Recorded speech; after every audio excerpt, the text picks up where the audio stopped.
All right. So this past week, obviously, as you can tell by my background, Geo Steelers got upset by the Jets. No one saw this coming. Not even me. Even with Mitch Trubisky at quarterback, I expected that defense to literally shut down the Jets, which didn't happen. But what do you got to say about it as a Steelers fan, Geo? Um, like I said before, we play down to our competition all the time, right? Another fact is you guys got to start putting respect on the Jets, right? Because like I said before, they're a good team. They did a lot of good moves in the offseason, in the draft, right? To, become a great team. And they're gonna, they got a bright future ahead of them, especially with Zach Wilson. Like he came back and he dominated, which I didn't expect for him to do that. But at the same time, being what he's a top 10 pick, right? Back 2 years Top, ago, top right? five, I think. Top five, right? Exactly. So when you make that sort of pick, you're supposed to go off like that. You're supposed to be that um franchise player, right? And change the franchise around in order for them to have a progressive season and progressive um in order to win a championship, right? And the Super Bowl. So they're heading in the right direction. Pittsburgh, I think, is also heading in the right direction. We made a great move in starting Kenny Pickett, switching out Trubisky. I believe this is what 1 or 2 weeks before I believe Nick said they were going to switch out Trubisky. But Kenny Pickett came in there. Obviously, he had that first pick off again, right? I believe those three incompletions were pickoffs, and they weren't even bad pickoffs. I would say they all hit the target. They all hit the receiver. They just lobbed it up for the defensive player to grab it, right? And that's what happened is they grabbed the ball and it was an easy pickoff. So for me, it's more on he was 10 for 13 and he's got a bright future ahead of him. Moving forward, though, we're playing the Bills.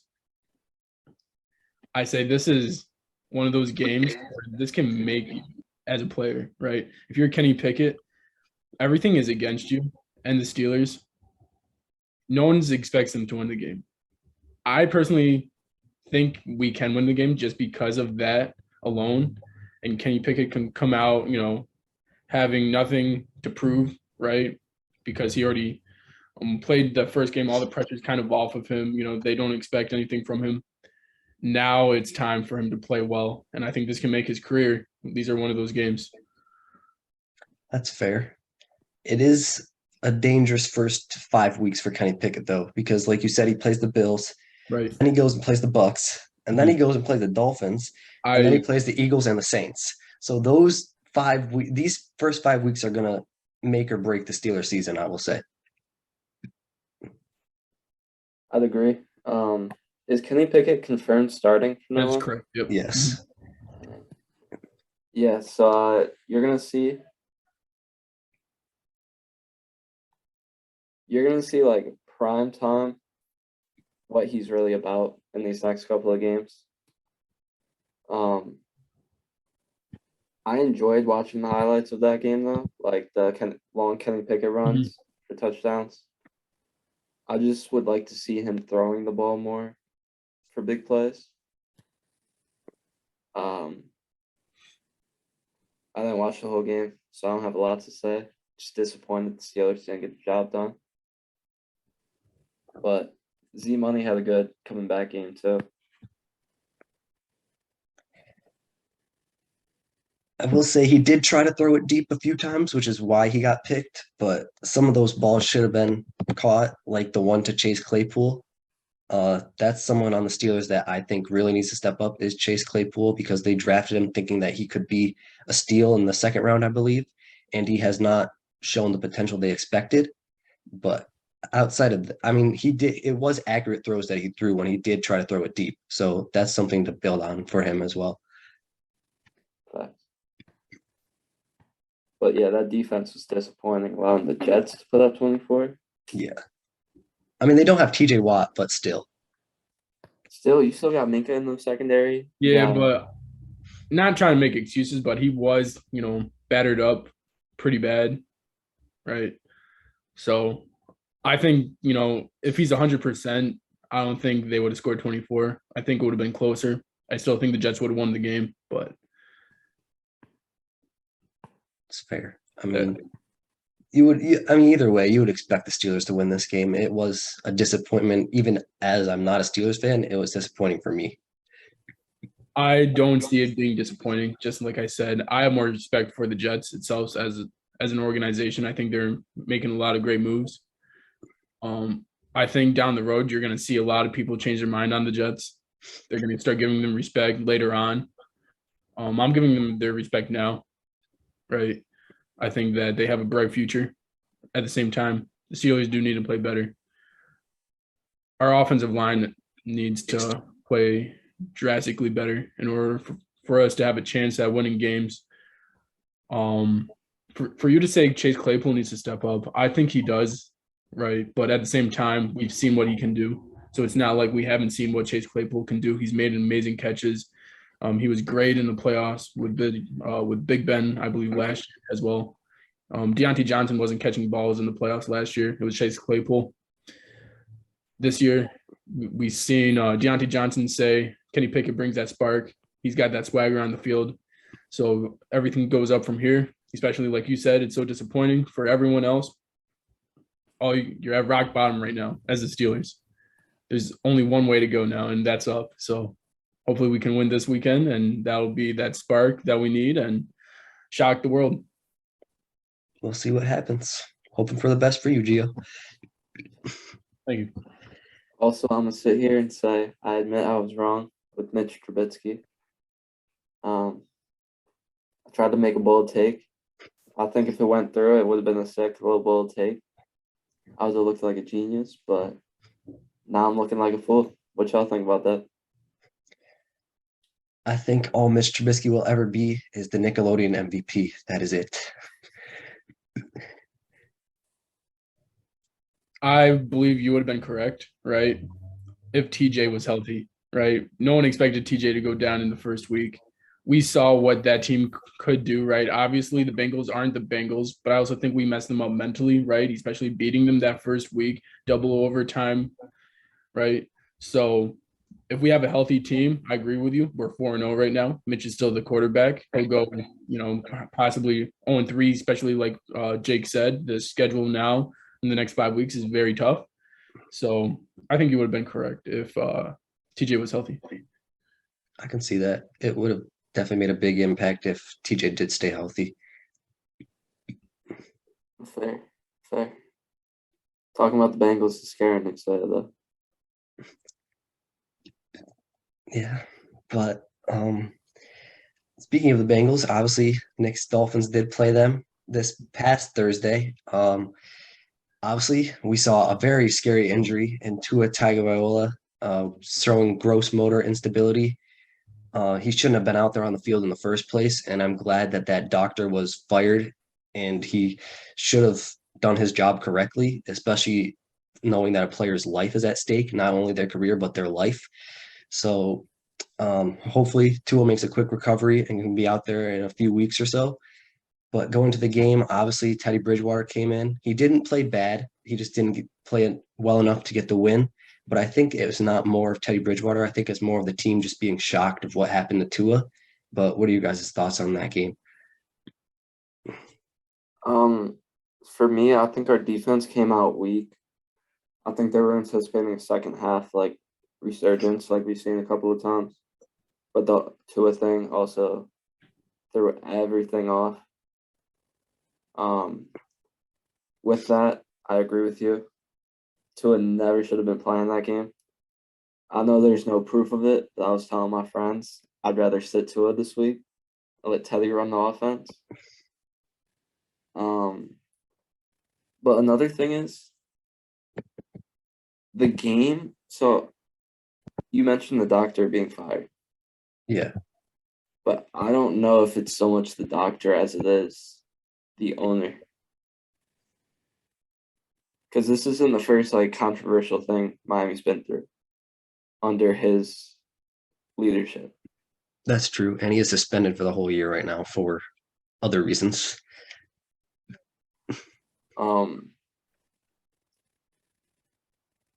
I think it's also the GM too. They all see it. But so with that though, Stephen Ross was Miami's GM or owner back when the Richie Incognito thing happened in Miami. Back with the tank gate, all that, and then it's just not look. I'd like a new owner personally.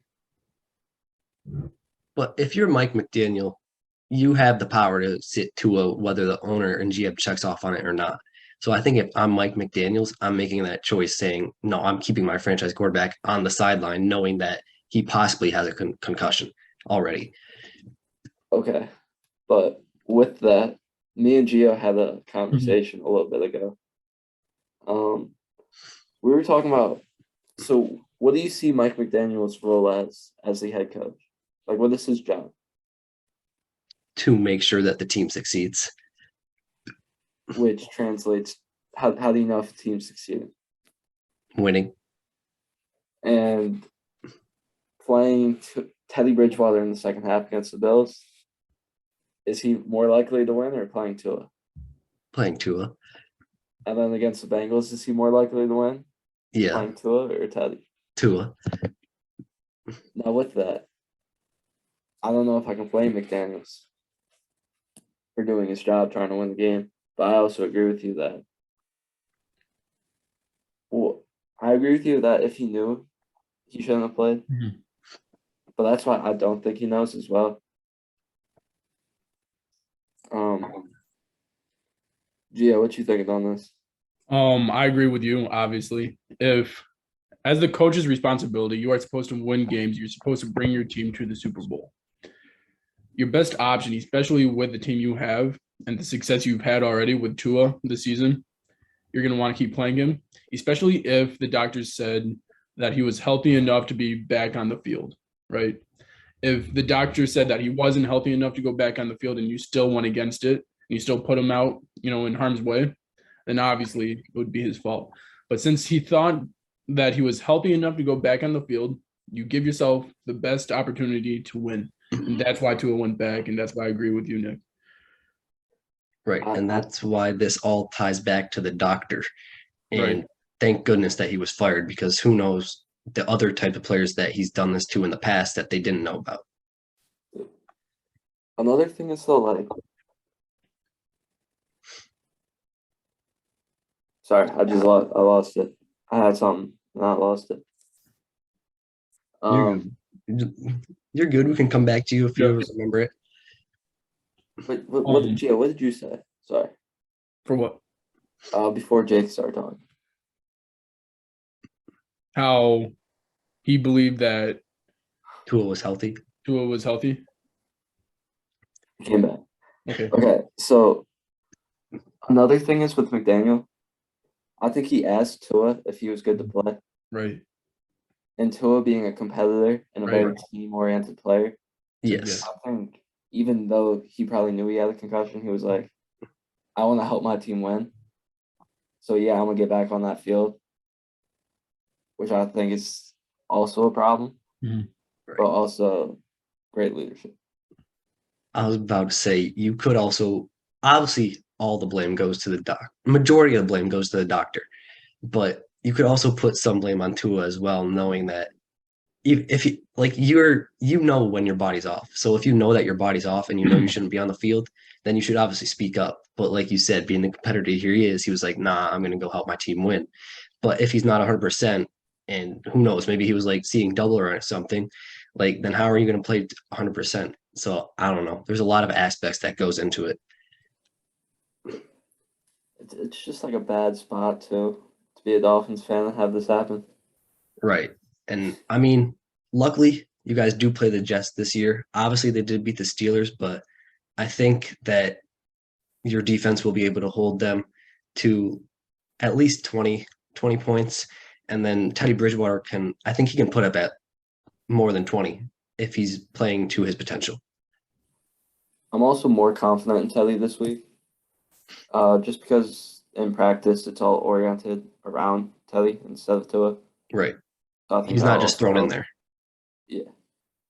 And so I think Teddy will be better this week than he was. Right. And the players also know, like, that Teddy's going to be their quarterback. It's not like an instant thing like, oh, shoot, now he's our quarterback. Yeah, where they have to like adjust and adapt and Right. So I think that you guys can win this week. Luckily that you guys do play the Jets, but if you played anyone else, it would have been harder, I would say.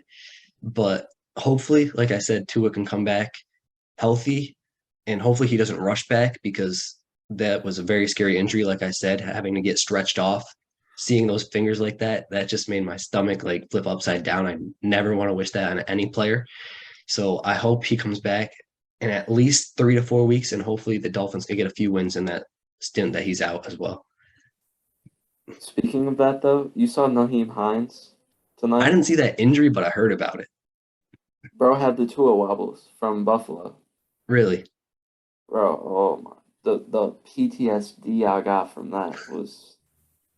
And luckily, now that this Tua situation happened, unfortunately for a Dolphins fan, it took the Tua situation. But luckily, the NFL and NFLPA installed a new rule where if they show that they're showing gross motor instability or wobbling concussion symptoms, that they can't come back for the rest of the game. So that should have been in place from the start of the NFL, I would say. But now, hopefully, this helps the concussion numbers to go down.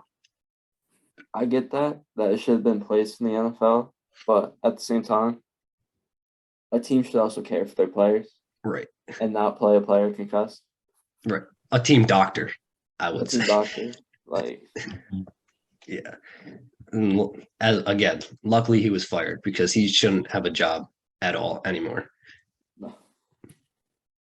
I'm just hoping Tua will be all right and he doesn't retire. I don't think he'll retire. Like he might retire sooner, but I don't think it'd be super soon. There's like a lot of articles talking about Tua's retirement. Sorry, I gotta be right back. All right.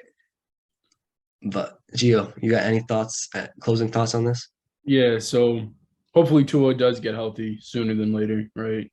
That was a terrible thing that happened to him. Obviously, it was a clean play, but then again, he was already injured, already had a concussion, and then on top of that, that was just awful to watch, let alone like feel right if he like I can't imagine what he felt, especially not being able to control your muscles like that. For me though, it's the question now is I think Teddy's going to go in there and he's going to do his thing. We all know he's got a cannon. He's got the weapon, all the weapons in the world, right? Jalen, wow, right? And then he's got Tyreek the Cheetah. Right. Great defense as well. Like I said before, I'm very shocked how great this defense is, right? At the same time, the question is for me is when Tua gets healthy, I believe Teddy Bridgewater is going to carry that team. Will they want to continue Teddy Bridgewater starting at quarterback, or would they want to, start Tua again? Because if you're already having success, just like with the Cowboys, Cooper Rush, and when Dak gets back healthy, if you're winning with Cooper Rush, are you going to want to play Dak? That's the thing. Go ahead. So I was just going to say that's the question for me is when Tua gets healthy, are they going to want to start him, or are they going to want to keep playing Teddy because he's going to be winning? And that's my opinion, is that he's going to be winning. I can't speak for Nick on this, but as a Cowboys fan, I would rather 100% have Dak out there because, yes, Cooper Rush is winning, but he is not better than Dak Prescott talent-wise. But the reason that we're winning is our defense, and our red zone efficiency has gone dramatically down with Cooper Rush at quarterback. That is one place where we really miss Dak Prescott, and I hoping that when Dak gets back, he can help us with that aspect of the game. And I think that even if we're winning, yeah, it would like hurt the chemistry, but I don't think it will hurt the chemistry that much because I think that Tua can win just as much as Teddy can win, right? And Dak can also win just as much as Cooper Rush can win. So I don't think it's really hurting the team going back to their franchise quarterbacks. I agree with you, but at the same time, sometimes a worse player, like I wouldn't say like Teddy's worse than Tua, but I would also say you would want to have Tua in, right? That's just, I feel like that's common sense. You would rather have Tua Tagovailoa since that was your franchise quarterback. Right. At the same time, if you're winning and that other quarterback fits the playing style more, right? and everything's flowing. It's not like you're just scraping by, just like you said with the Cowboys. Your red zone efficiency is way down. You're just scraping by, right? I feel like offensively. But if your offense is flowing, right, would you rather have Teddy in there? Because you are winning, right? And just let him ride the wave, right, until he starts losing again. But I think if he is winning, then there's no reason why you would bench him. That's fair, but I think they know who their franchise quarterback is. So knowing that, they're going to put Tua in whether he's winning or not. Well, what is it, 5 weeks, right? Somewhere around then. Well, we don't know how long he's going to be out for. We just know he's out for this week. Right. I would expect it to be more than as long as 2 weeks, if not longer. Maybe. Right, I agree. Just because that sort of concussion, lasts for a long time. I don't expect it to get better within a week or 2 weeks. Right. So I expect Teddy to go in there, play 2 weeks at least, possibly get 2 wins, if not, 2 dominant wins, right, with that offense. And if that happens, I can't see him getting benched again. What are your thoughts on that, Nick? You're talking about Teddy starting over Tua? Right. Yes.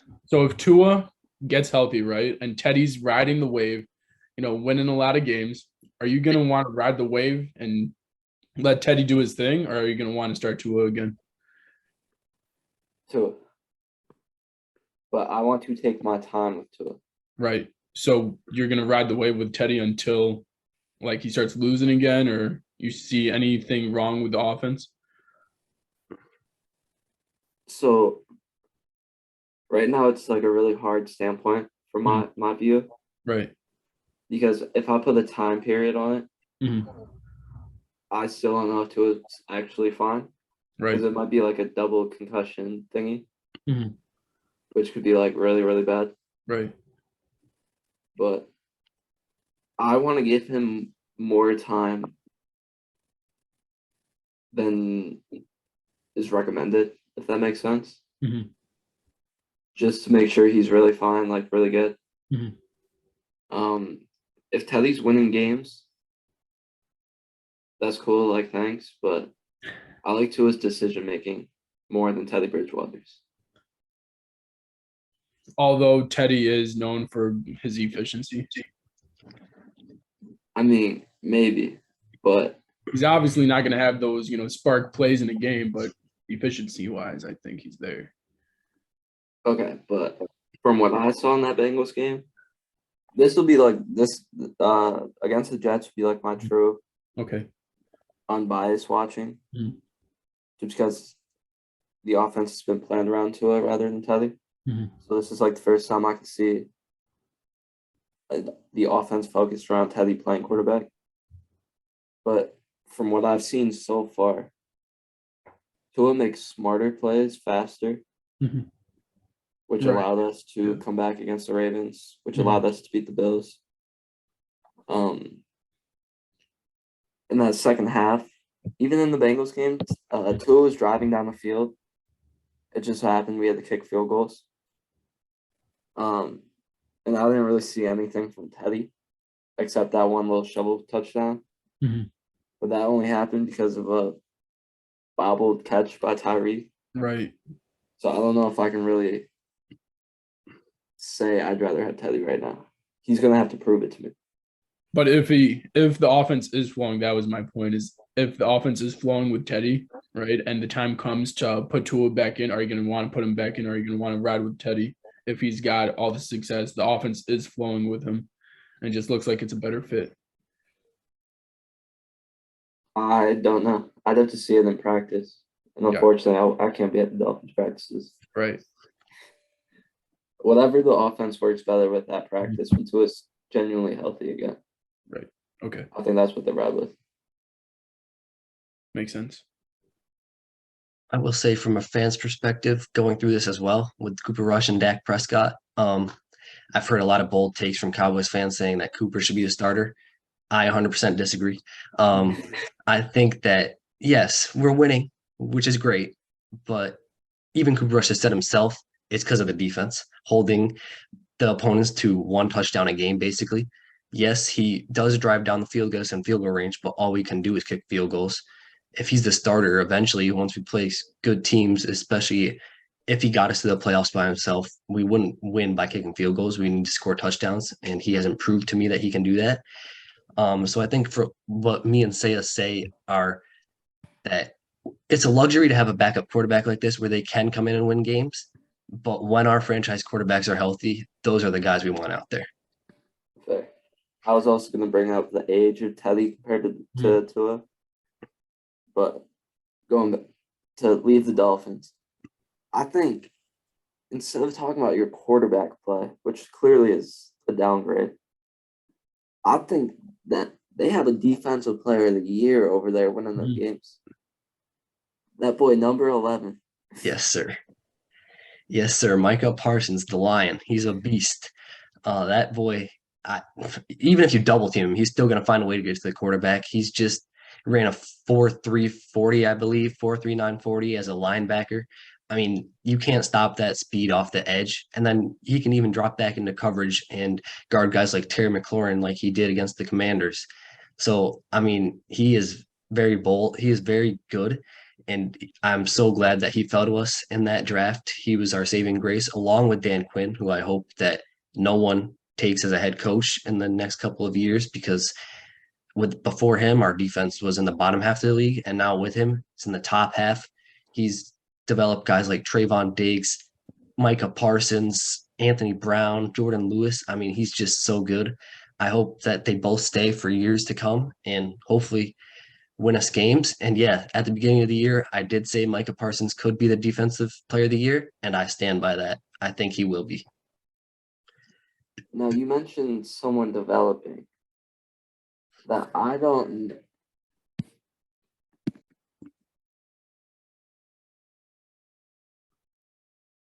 So here's a thought for me, right? Yeah. Is that he's an amazing player, but why haven't I heard any real comparisons to like Ray Lewis, right? And like LT or any of these great defensive players? Like, I mean, he's amazing standalone, but he has been compared to Aaron Donald. He has, but at the same time, Aaron Donald's not a linebacker. That's the thing. But Micah Parsons, I know, but Micah Parsons isn't a pure linebacker either. Right, exactly. He's more of a defensive edge player, I will say. He's more of a defensive end.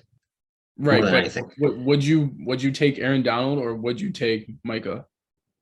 My bias is kicking in, but right now I will take Micah. At their best. In prime? Okay, yeah. Right now, exactly. Yeah, Aaron Donald. But I think that Micah Parsons will eventually surpass Aaron Donald. At the same time, he's playing amazing now, and he's playing like superb, right? What is his limit? What is his peak, right? Because he's playing an amazing, game right now. Is there another level he can jump, right? I think there is, because I think that he can improve in linebacker play, which would make him a double threat coming off the edge and then dropping back into linebacker play more often.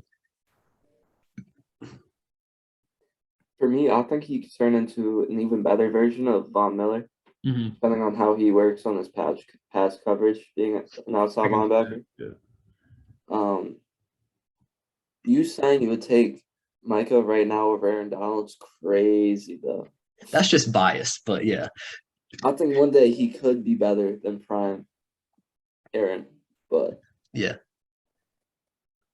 right now you wild. Honestly, I mean, if we're talking about this year, Mike has been better. That's all I'm going to say. I agree, but at the same time, like TJ's sleeping right now. He's the reigning defensive player of the year. He's hurt. I think if he came back earlier, he could have worked his way back into the conversation, which I still think he will work his way back in, but not to the point that he could have. Right. So I think that him being hurt for so long really hurt his stock at the Defensive Player of the Year award. I agree with that, but at the same time, is the hype around Micah last year, I feel like made TJ like a sleeper once again. Like, I don't think people are hyping up TJ as much as they're hyping up Micah, right? Is that because we've seen JJ Watt as well? and how well he's played, but also all the injuries he's had. So they're aligning that with his brother. Maybe. I don't know. I don't think it's that. I just think that Micah is just so young that they're more in awe of what he's doing in his second year.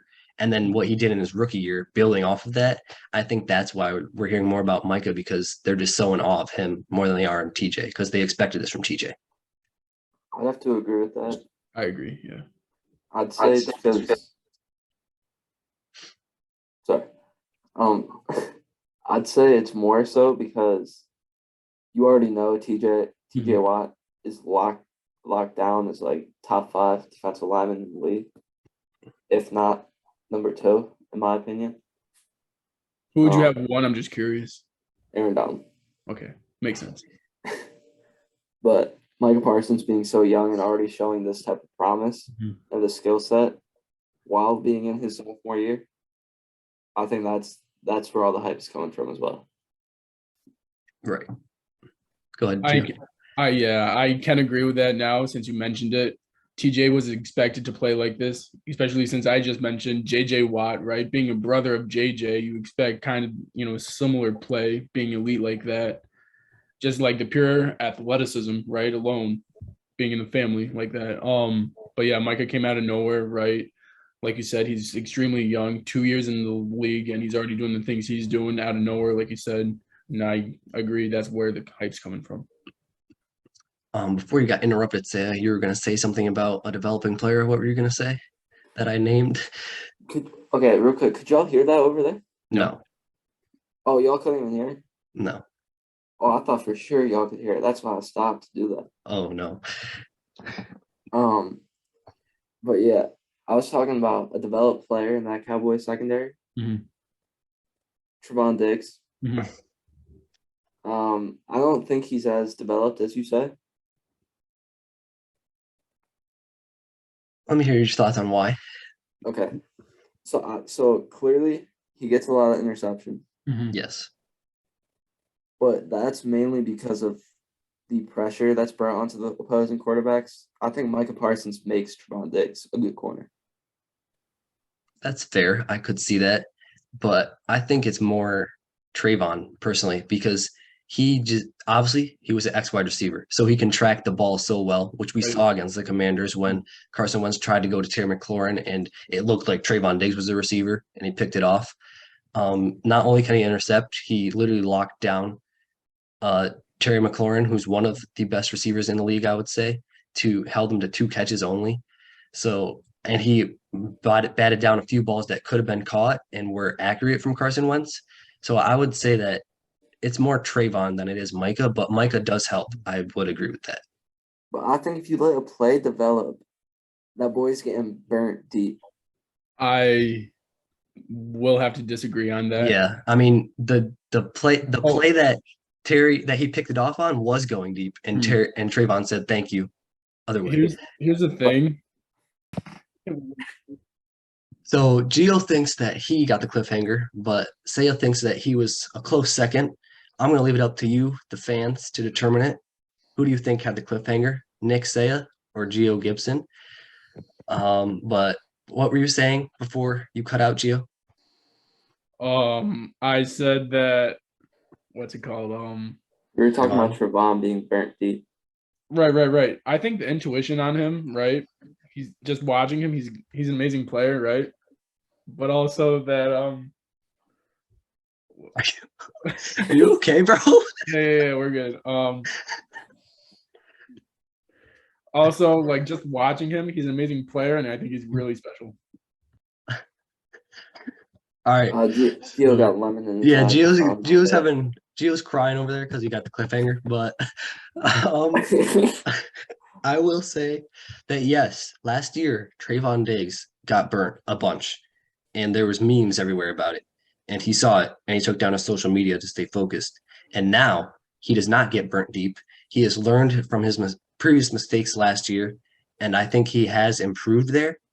And that's why you don't see him getting burnt deep like at all this year, I will say. I mean, but who have you guys played so far? I mean, yeah, we played the Bucks. they could have burned us deep, I will say, with Mike Evans, and they did not. Then we played the Bengals. He locked up Jamar Chase, put him on clamps. He had one catch. You cannot say he did not put him on clamps. And then, okay, yeah, the last 2 weeks have been easy. Okay, Terry McLaurin, yeah, previous Terry McLaurin is scary, but with Carson Wentz at quarterback, for some reason, he's not as good as he should be. So that one, yeah, I still think that he's a top receiver in the league. So I think Terry was another premium receiver he locked down. And then, yeah, the Giants, I mean, they have no weapons, so that's easy. But the first 3 weeks, you can't say he did not lock down top 3 receivers in the league. Well, not top 3, but top receivers in the league. Okay. Hear me out. Joe Burrow and Jamar Chase, they were coming off their almost Cinderella story. So they came in feeling all hot, like they were going to run the AFC or something. Did not connect for a solid, 3 weeks. Tom Brady having some personal issues that are keeping him out of the game stuff. Who was the third team y'all played? Commanders. The Commanders, Scary is a top receiver. I really like his game. But I don't like the quarterback play from Carson Wentz. Okay.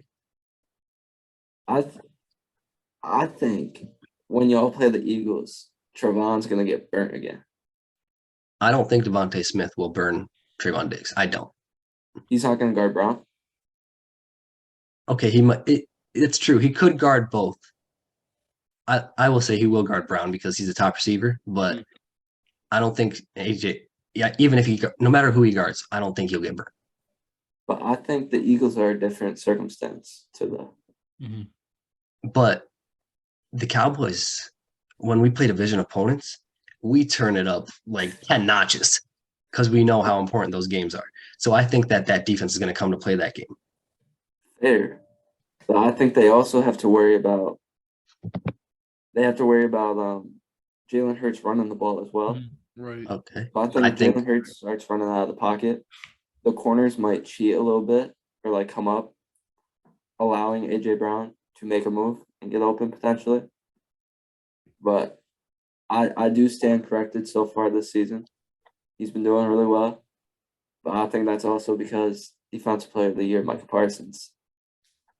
Right. And I was going to say, if Jalen Hurts rolls out of the pocket, I'm not going to be worried because we have someone who can match his speed in Micah Parsons. And then if he rolls to the right, DeMarcus Lawrence can also be there to wrap him up. So I think it would be a mistake if Jalen Hurts rolled out either right or left. So I don't think we'll see a lot of rollouts, but maybe we will. I guess we'll wait and see. But I think Trayvon Diggs' biggest test will be this week against Cooper Kupp. Cooper Kupp's going to burn him so bad. I will agree with that. I'm not going to say he's going to get burnt, but he will be routed on because Cooper Kupp is, I will say, the best route runner in the league right now. Okay, fair. So, yeah, I know this week it's the biggest test, but at the same time, no one's really guarding Cooper Kupp. That's true, yeah. And plus, you could say Stafford has been awful the entire year, so. Yeah, that's true. I don't think anyone's going to shut down Cooper Kupp, no matter what. I expect him to have a good game while still allowing Cooper Kupp to also have a good game. I agree, because we saw that last year when he guarded top receivers. So, yeah, I will give more credit to Trevon. All right. Thank you. That's all I was asking for. Put respect on his name for now. For now. But speaking of the Cowboys, obviously Gio picked the Giants to win the division potentially, which as right now is looking pretty good. We'll see if it stands. But my Cowboys still own them. We beat them. It was a close game, I will say, though. Closer than I expected it to be. That defense did show up when needed, so that was good for us. Cooper Rush played very good. And if you told me that the Cowboys were going to be 3-1 after week 1 and after Dak got hurt, I would have called you all crazy, but I'm happy I am wrong. Fair. I also would have called you all crazy. And I would have called you biased, Jake. But it's a crazy life we live in right now. That is facts. Cooper Rush is a great backup to have, but like I said before, Dak Prescott will start when he's healthy. If Dak can connect to the offense and get them going with your defense, Right. y'all could be problems. Right. I agree. I think I have to wait and see what Dak shows up though, because week 1 Dak was atrocious. Facts. But what do you have to say, Gio? Yeah, real quick. My eyes started stinging because I was talking good about the Cowboys. Now that's over with. The Giants, right? They're sitting at, what is it, 2-2? Is that 3-1. They're 3-1 like as us. well? Yeah. So Saquon's on another level right now.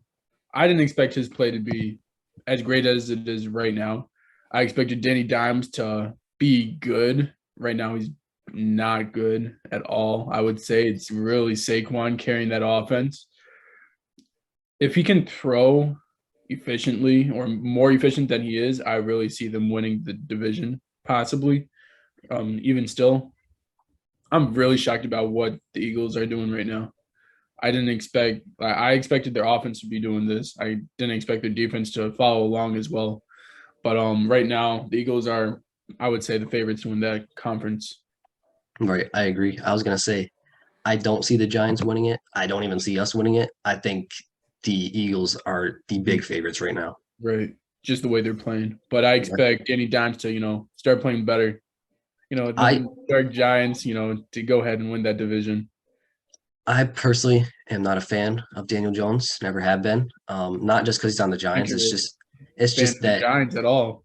No, I mean I like Saquon. It's just that Okay, cool. Daniel Jones, he's a mediocre quarterback at best for the NFL. I would agree. He's not a starting quarterback in the NFL. He shouldn't be, at least. I think the Giants, if they do have a top pick, should go after a quarterback in this draft, given how quarterback heavy it is. Well, because they didn't give him his money either, right? No, they did. This is fifth year option, and he's not proving himself. So I think that if he doesn't prove himself the rest of the year, they need to move on because he's not going to turn them around in any way, shape, or form right now. So I think it's time to move on. If I was a Giants fan, I'd want them to. Mm-hmm. And if you got that top pick, Bryce Young's looking really good right now. So. Right. Even in like the third and fourth rounds, like there's still good quarterbacks out there too. Mm-hmm. So like this is like the 2016 quarterback heavy draft. I think it could be like that. I'll agree. Bryce Young looking like a top quarterback to get drafted next year. Look at CJ Stroud as well, the Ohio State. Right. But the Giants are 3-1. Mm-hmm. I don't see them being high in the draft. So I see them being a middle of the pack team or one of those lower teams are going to draft a quarterback. But with Danny Dimes, I think they might want to keep him though. You think they can develop him if they haven't yet in 5 years? Not as a starting quarterback. As their backup. Who's out there to sign though? Where's he gonna go play else? Where else is he gonna play? I know, but like who's out there for the Giants to sign as a starter? Not sign. You're saying draft or trade? Or trade for Jimmy G if you really want. Mm-hmm. Mm-hmm. Okay, but like you think the 49ers would ask for Saquon? They would try to. They would try. That's fair. I would put like Sterling in there, Sterling Shepard, because I think he wants out. I mean, you could put Kenny Galladay in there because he obviously wants out. But if you don't throw in Saquon, what do the Giants have to offer outside of picks? I don't see it. Well, look here. Let me talk to you real quick, all right? So think about it like this. Right now, you're the 49ers. You're sitting on two quarterbacks, Trey Lance and Jimmy G. Mm-hmm. Okay. Those are two starting caliber quarterbacks, but you've chosen your future. Yes. In Trey Lance. Yeah. So Jimmy G already wants out. And you don't really have any leverage to keep him once his contract's up. Mm-hmm. So you might as well get something right now, which is our second and third round pick. Actually, we'll give you a third and a fourth in Kenny Galladay. Mm-hmm. I personally don't think the 49ers would take that. I think they think that Jimmy G is worth a lot more, which is why they didn't trade him this offseason because they weren't getting the offers that they wanted. And I think they're going to wait it out until they do get an offer that they want. At what point will they get an offer that they want that? Because teams are already finding their quarterbacks. I mean, yeah, but if I'm the 49ers, honestly, I'm not mad if I have Jimmy G as a backup because if you look at the Trey Lance injury, it's going to be super hard to come back from that and like play at the level that he was playing. Yes, Dak Prescott did do that, but like Dak was also more experienced than Trey Lance. So I don't know. I think if I was the 49ers, I'd probably keep Jimmy G as an insurance policy just in case Trey Lance either got hurt again or didn't come back the same. What do you mean by that, though, if he doesn't come back the same? Because we haven't even seen, like, full Trey Lance. I mean, we've seen his potential, though, I would say. Like the first few weeks, you saw his potential. And yeah, he could have kept developing, which he would have. But like, I think that I'm not really a big fan of Trey Lance personally. I don't think his ceiling is high. So I think that we've seen a majority of his talent come out already. But you don't think Trey Lance can get developed post-injury? You think it's just like he's I mean, going to be he can, but like, I think that ankle's going to be in the back of his mind, I would say. That's fair. But would you rather have a young quarterback that could potentially take over this team or ride with two quarterbacks that are both unhappy now because you let them battle it out? That's true. Yeah, I didn't think about that. That's fair. Boom. Take my third and fourth pick and Kenny Galladay. I still think that it won't be the Giants though. I think he'll go, honestly, as of right now, with the way the Colts are looking, the Colts are a great destination. So I think that could be a possible destination. And I think that that's the number one destination in my mind for right now. But if you're the Colts, what are you giving up? I think they have a lot more to offer. I wouldn't give up Michael Pittman, but I would give up whoever their second receiver is. I don't even know the receivers outside of Pittman. I don't pay attention to them. I wouldn't give up Jonathan Taylor, obviously, but I would consider giving up Nyheim Hines if they wanted him because they like running backs. I would give up Zach Pascal, and then I'd throw in a third round pick if they wanted another one, throw in a fifth. No. Does that help, though? I mean, it helps the Colts. Yeah, I think it does. Because Jimmy G has proven that he can win. How much better do they get, though? Are they over the top? I don't think they're over the top, no. But they didn't have to give up much for a more winning quarterback, I would say. Now, what's your timetable for Jimmy G? For Jimmy G? I think he could have 5 more years in the league. And do you think in those 5 years, Colts could win a Super Bowl? I wouldn't say they could win a Super Bowl, but I wouldn't say they could win a Super Bowl, but I think they could at least make an AFC championship under Jimmy G because he did it with the Niners. And I think the Colts have more weapons than the Niners. Okay. Gio, go ahead. Put your input in, and I'm just going to diminish that real quick. Jimmy G is a lot better than what people describe him to be as a quarterback, I think personally. If you have those offensive weapons like you've been saying, he's just gonna sit right there and then he's gonna do what he does best and he's gonna win, right? At whatever means necessary. We've seen Jimmy G win, by the skin of his teeth in the past, but it's still winning and he still got to the places where he got to, which was the NFC Championship game, correct? If I'm wrong in that. Yes, last year he did get there. Right, previously. And he did get Super Bowl once, yes. Right, yep. So I think in the AFC it would be, a lot harder. But in the division the Colts are in, I think they would win that division. I agree. And then honestly, I'll go ahead.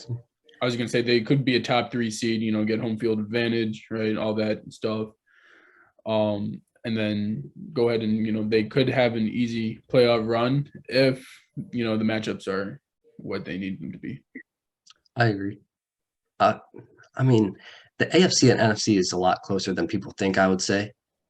But if they did have to go up against the Chiefs or Bengals, then Yeah, I would see the Colts losing even with Jimmy G at quarterback. But I think anyone is an improvement from Matt Ryan right now because right now the Colts have 6 points in the third quarter, almost the fourth.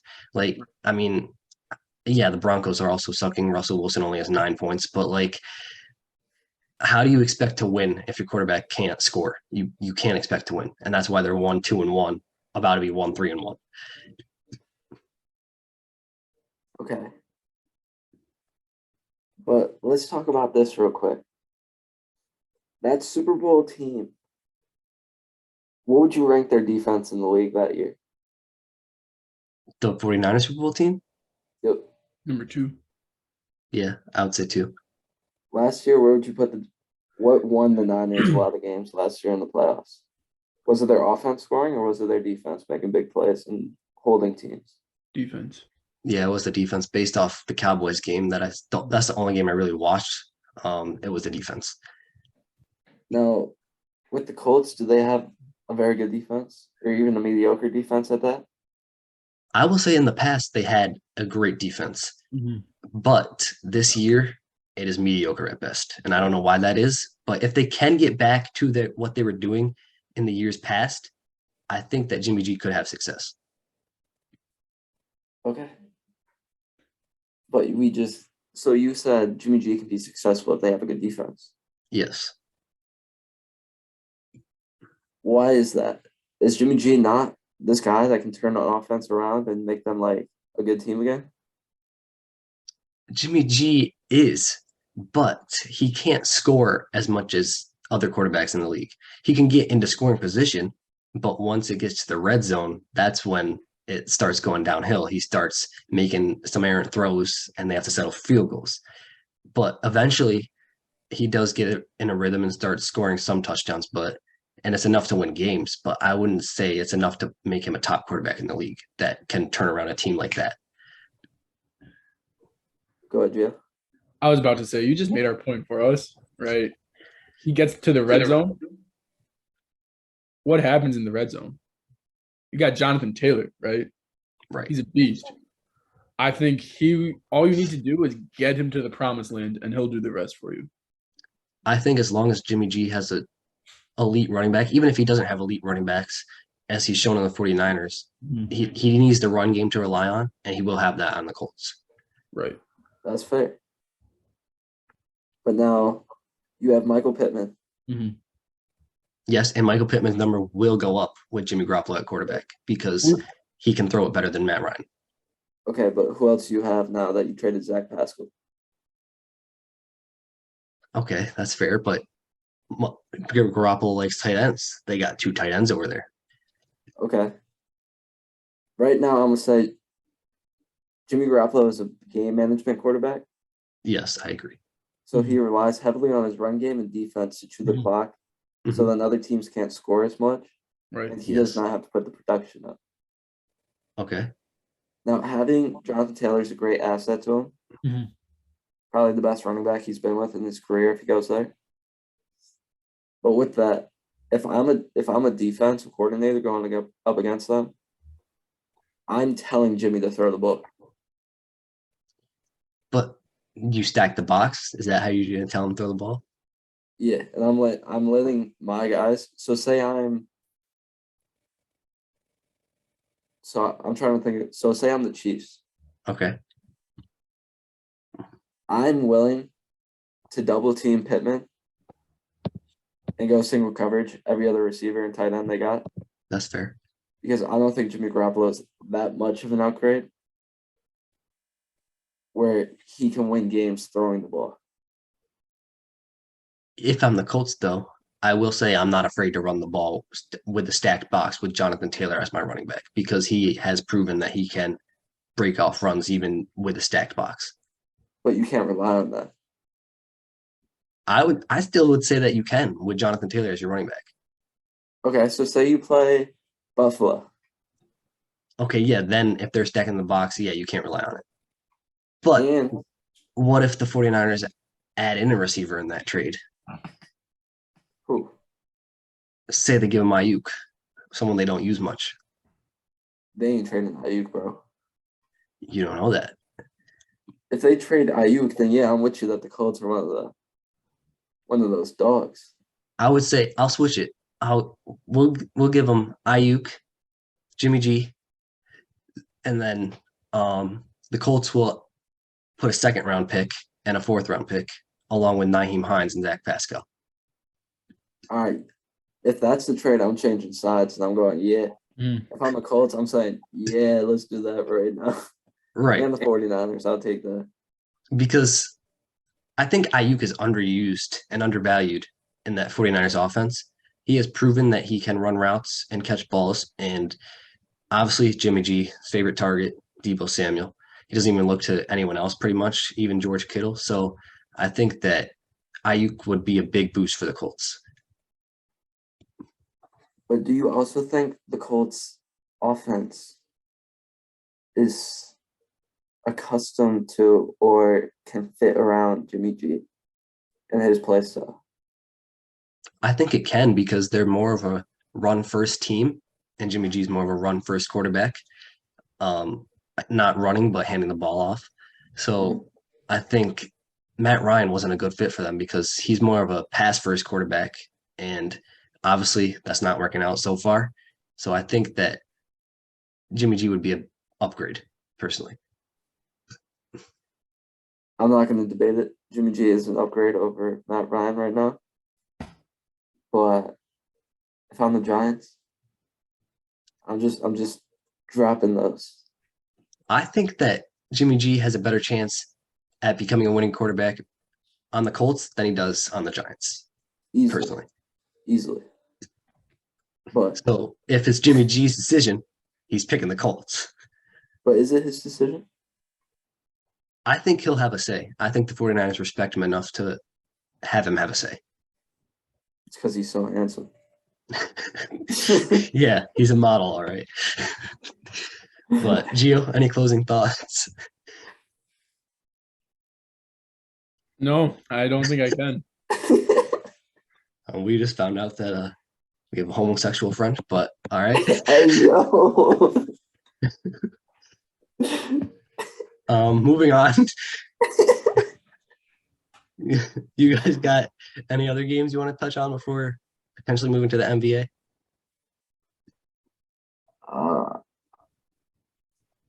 I think we talked about what. I'm good moving on. But if y'all want to talk about another game, I'm down for it. I'm good, but what do you got, Gio? Anything? No, nothing really. All right. So moving on to the NBA then. I do want to say his thoughts on this extension. I think that Tyler Hero was overpaid. 4 years, 130 million. He is worth a lot of money, I will say. Yes, as a 6-man of the year candidate, year in and year out. But 130 million for a 6-man, I think that's a little too much money. But what do you got to say about it as a Heat fan?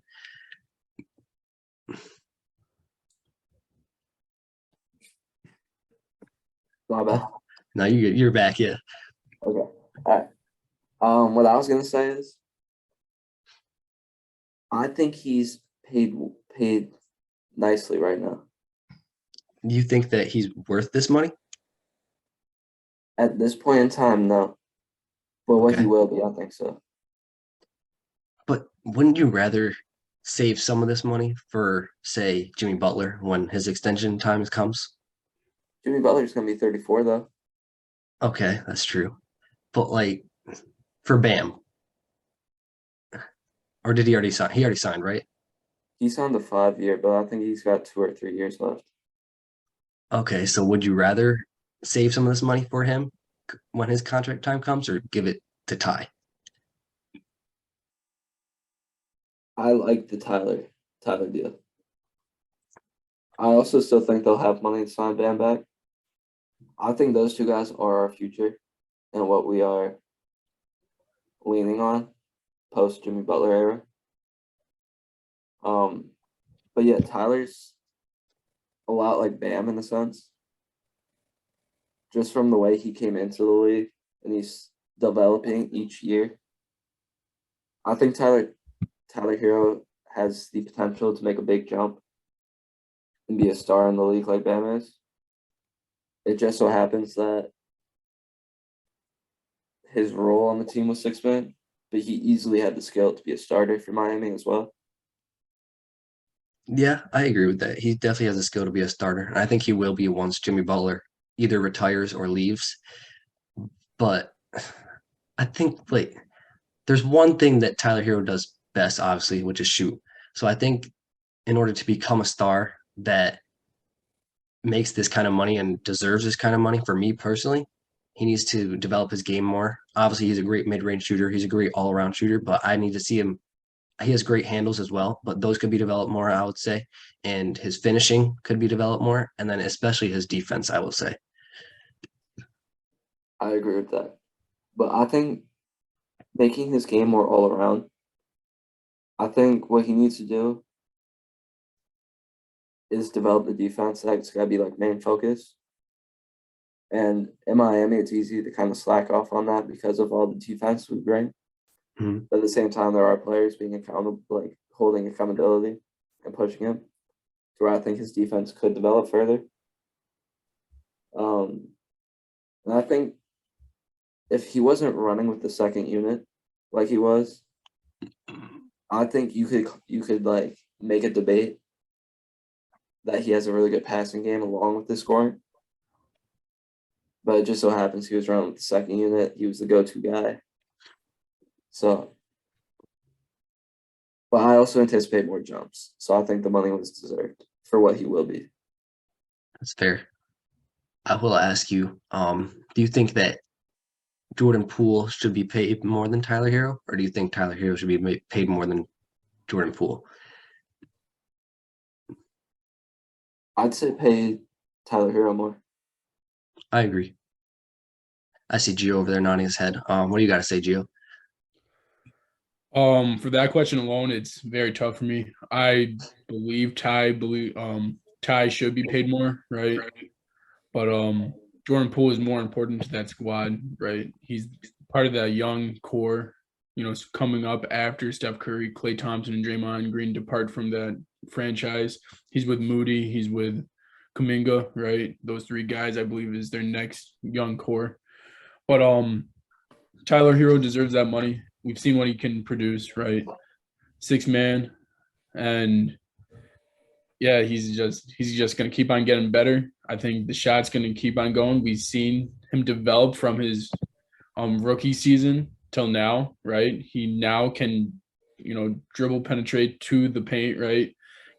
He's the passing still needs to be developed a little bit more, I would say, but now he can, score off the dribble instead of just be that catch and shoot type of guy. So it's great to see.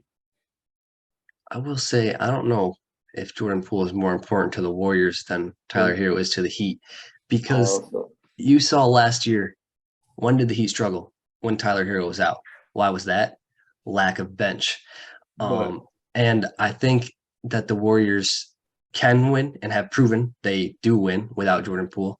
So I will say that Tyler Hero is more important to the Heat, in my opinion.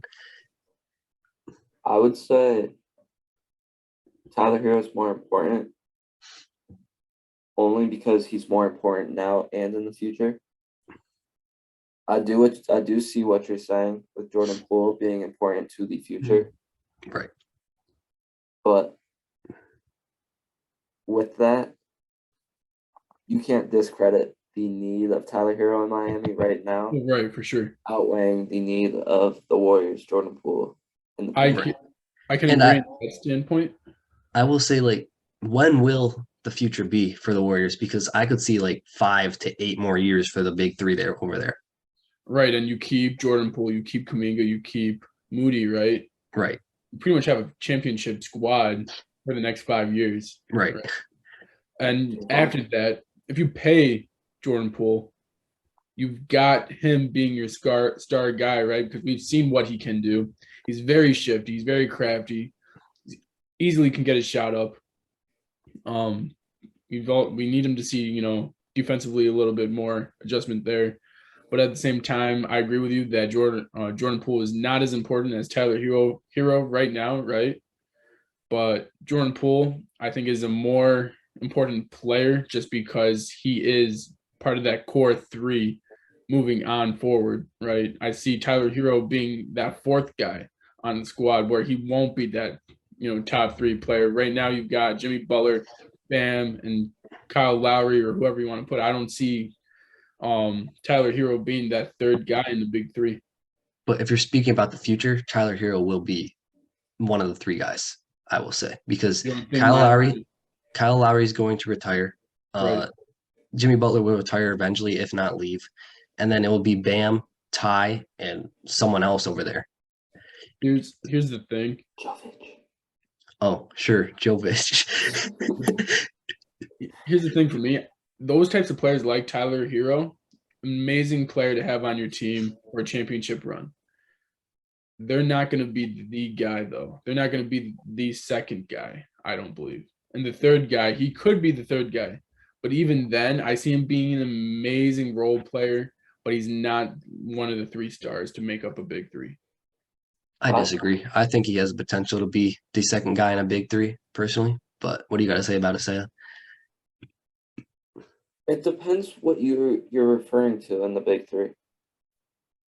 I'm saying he could be a big 3, like the third best player on the team, right? But really, do you see him winning you a championship, being part of a big 3?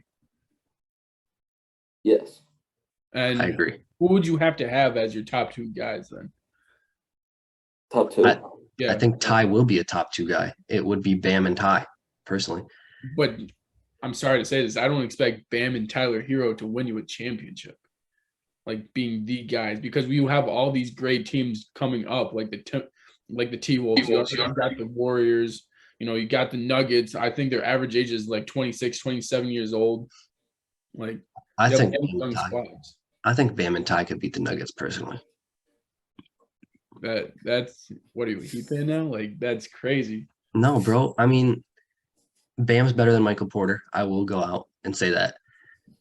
And then, yeah, Jamal's better than Tyler Hero. So, but I think that Bam is much better than Michael Porter, and that's enough to make them beat the Nuggets, I will say.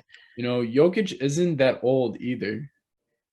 Okay, he's not old at all, bro. I think he's like 26. That's exactly right. He's still there, man. Like, I'll have to see the Nuggets succeed in the playoffs before I put them up there, because they haven't succeeded yet.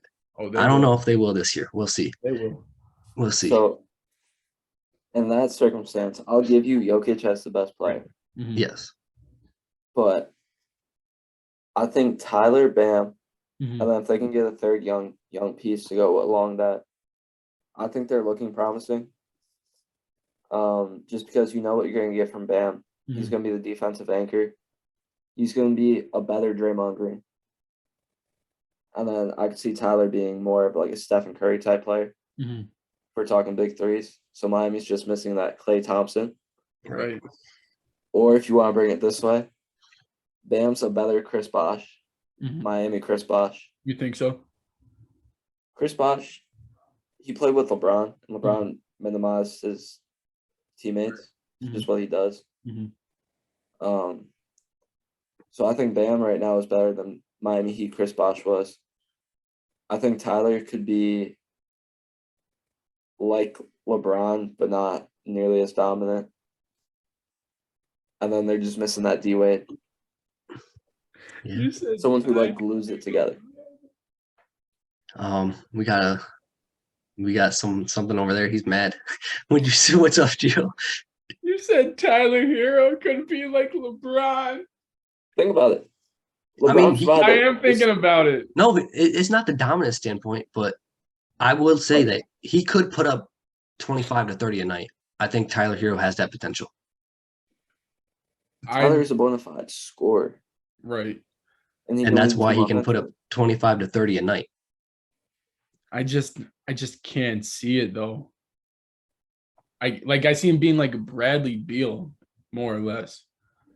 No, he has much more potential than that, I would say. I 100% believe the Pelicans will beat them as the team they are now. The Pelicans. The Pelicans. Wow, we got Gio talking down on the Heat over here. I'm not even a Heat fan. I am. That is blasphemy. In the words of Stephen A., that is blasphemy. No, that is not. Where are we putting this theoretical big 3? How many years down the line? Well, that's the thing, because Wait, you said that the Pelicans this year can That's beat this correct. Heat That is team? correct. Yes. Are you Yes. saying This Heat team? in a playoff series? Well, obviously, it's not possible, but in the 7-game series, I would have the Pelicans. Yes, You're crazy. Against this year's Miami Heat team. that is correct. Yes, You're crazy. I have the No. Pelicans as No, I will say they will be in a play-in again, you are. and the sleeping. Heat will be a top 3 team in the East. You are. You think they're going to be better than the Cavaliers? Did you watch them last night? The Heat are going to be better than Cavaliers, yes. And the Guaranteed. 76ers? Did you watch James Harden? The Heat are going to be better than 76ers, season. yes. And then you got the Nets, who's a huge question mark, but they're going to be top 3. You also got, don't forget, Milwaukee Bucks and Giannis. Yeah, Milwaukee's number 2. Boston's number 1. That's what I got. And the Heat 3. And I just mentioned the Nets, 76ers, or Cavaliers that can beat that Miami Heat team. The Cavaliers? The Cavaliers are going to be Cavaliers. the Cavaliers are You going get to be Donovan Mitchell. All I'm of sorry. a sudden, you're NBA champion. No, you guys are not beating the Heat. The Cavaliers will be a 5th or 6th seed. That's it. Oh, you really think so? Yes, you're not going to be 4. Okay. You're not being top 4. I'm sorry. I'm sorry. Hey. Yeah, go ahead. Hey, let's bring Donovan Mitchell's playoff success in here. Oh, that's right. No fouls. Oh, yeah, How many nothing. does I have. Oh, that's cool. But really, who else did he have? He was averaging what? I think it was 35 points a game in the playoffs. You guys, I'm sorry. Yes, you guys are going to be much improved. Okay. No. You don't understand. We were 3rd seed before everyone got hurt last season. That's before the East got even better. They got even better. And I'm it's sorry. regular How season. much better did they get? The Nets are fully healthy. Okay, you cannot count them out. They They'll were be, healthy. They'll be better than the Cavs. They were healthy. No, they weren't. Obviously, Kyrie Irving was not playing, but they still had James Harden and Kevin Durant. No, I'm saying last year they only had Kyrie basically. But it's also regular season. Jimmy Butler is like a mediocre player in the regular season. And they still were a top 3 seed with mediocre Jimmy Butler. But the Cavaliers were a top 3 seed before the injury bug happened, and you add pretty much Donovan Mitchell on that squad. I guarantee you they're a top 4 team. I guarantee you the Nets will be a top 4 team, right, when healthy. The Nets will be a top 4 team, yes, but the Cavaliers will be 5th or 6th. I'm stating that right now. And you also got the And you're leaving 76ers. James Miami Harden at looks I think that Gio got a second cliffhanger. We'll see if he cries this time about it. But back to what he was saying about the Sixers. Go ahead, Gio. Yeah, 76ers, right? James Harden looks different. His body's in shape. He looks craftier. He looks, faster. Watching him in the preseason, I know it's preseason, but just watching his movements, it looks a lot better than last season. But yeah, so the 76ers are there. We know what the Nets' capabilities are, being with Ben Simmons, Kyrie Irving, Kevin Durant, and Joe Harris, a key part of that team that was missing last season, right? So with those 4 guys alone, I think they'll be a top 3 seed. Milwaukee's obviously going to be up there. That's why I put the 76ers in there in that conversation. That's why I put the Cleveland Cavaliers in that conversation, because they were the 3rd seed before their team got hurt, before the injury bug got them, right? And you add Donovan Mitchell to that squad. That's why I believe they will be, at least 4 seed, if not greater, right? Because they were already there. The Miami Heat, yes, they had a lot of injuries last year, and a lot of things, took that team down throughout the season. But I believe those 4 teams alone, right? The Milwaukee Bucks, the Cleveland Cavaliers, the Nets, and the 76ers will have a higher seed than the Miami Heat. I think you're crazy. I think you're also forgetting a few teams that could be better than the Cavs. I think a healthy Bulls team could be better than the Cavs, and I think a Hawks team adding DeJounte Murray could be better than the Cavs. I do not believe that one bit. And you said the Celtics, Bucks, Nets, and Sixers could be better than the Heat?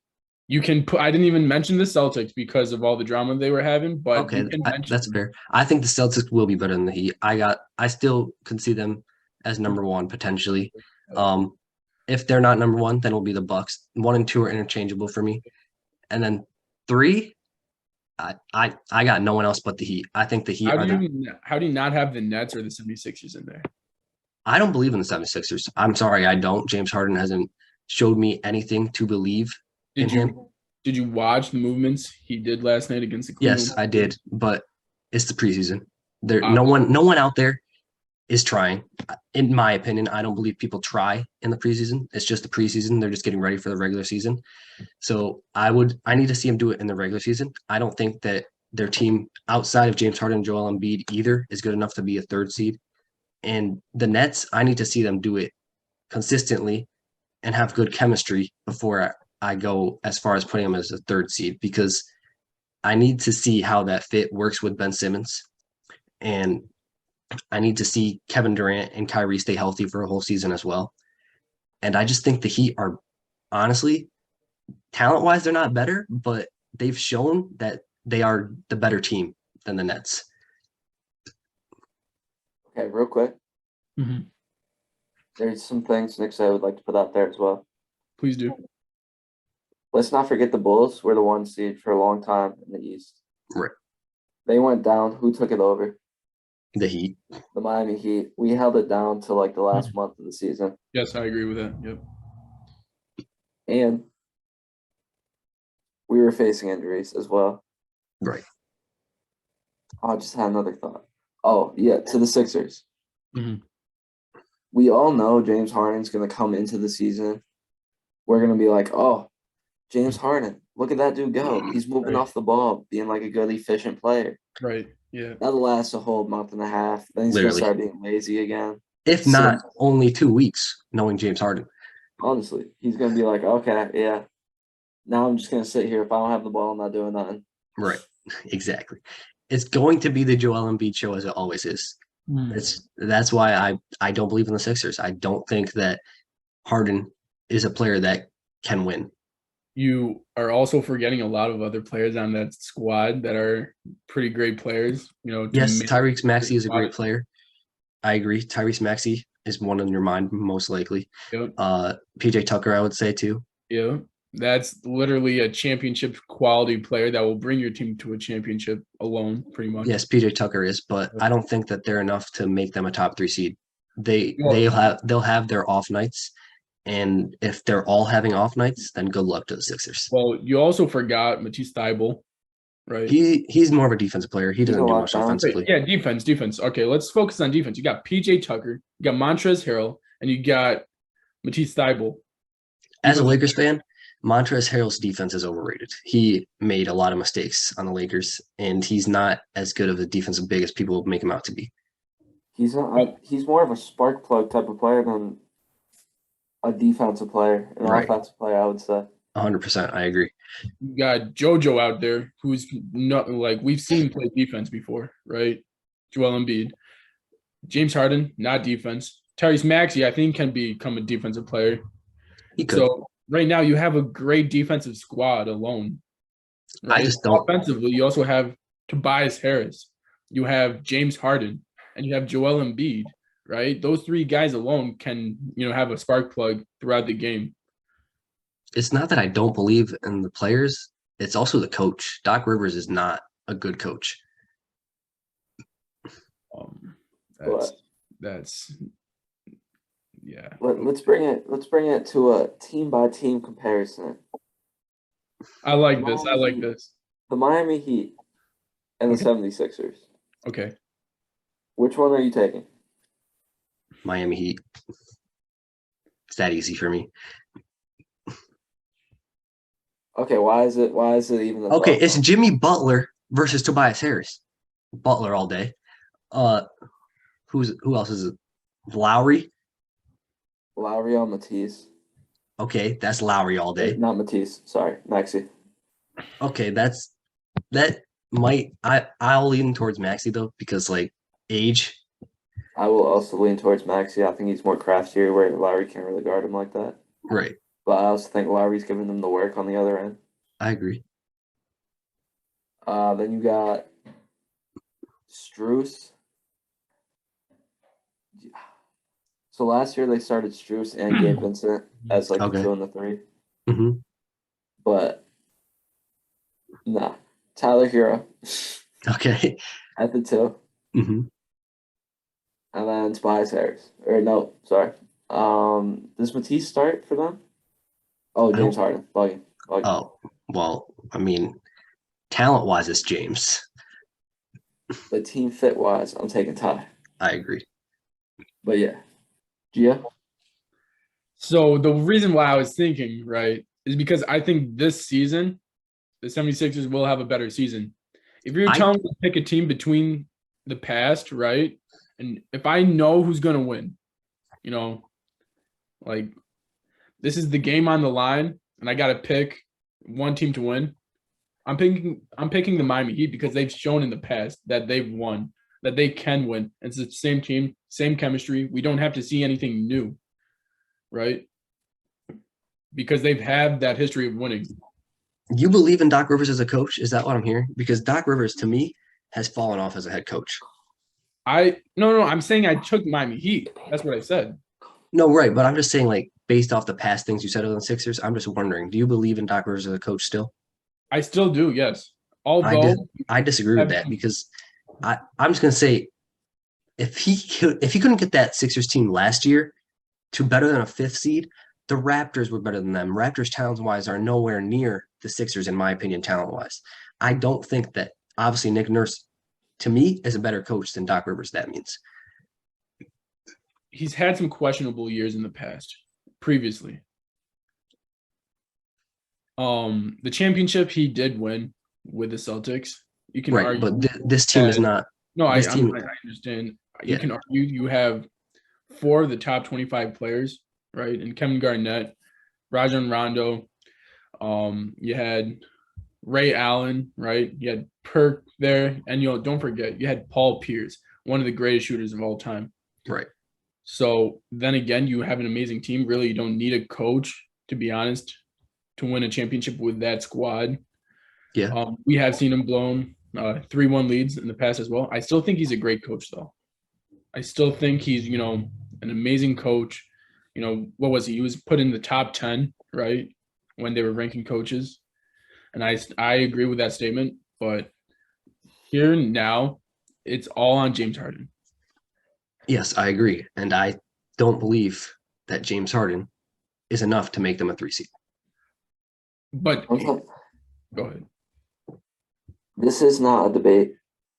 No, it's Miami not. was one controversial call away from the NBA Finals last year.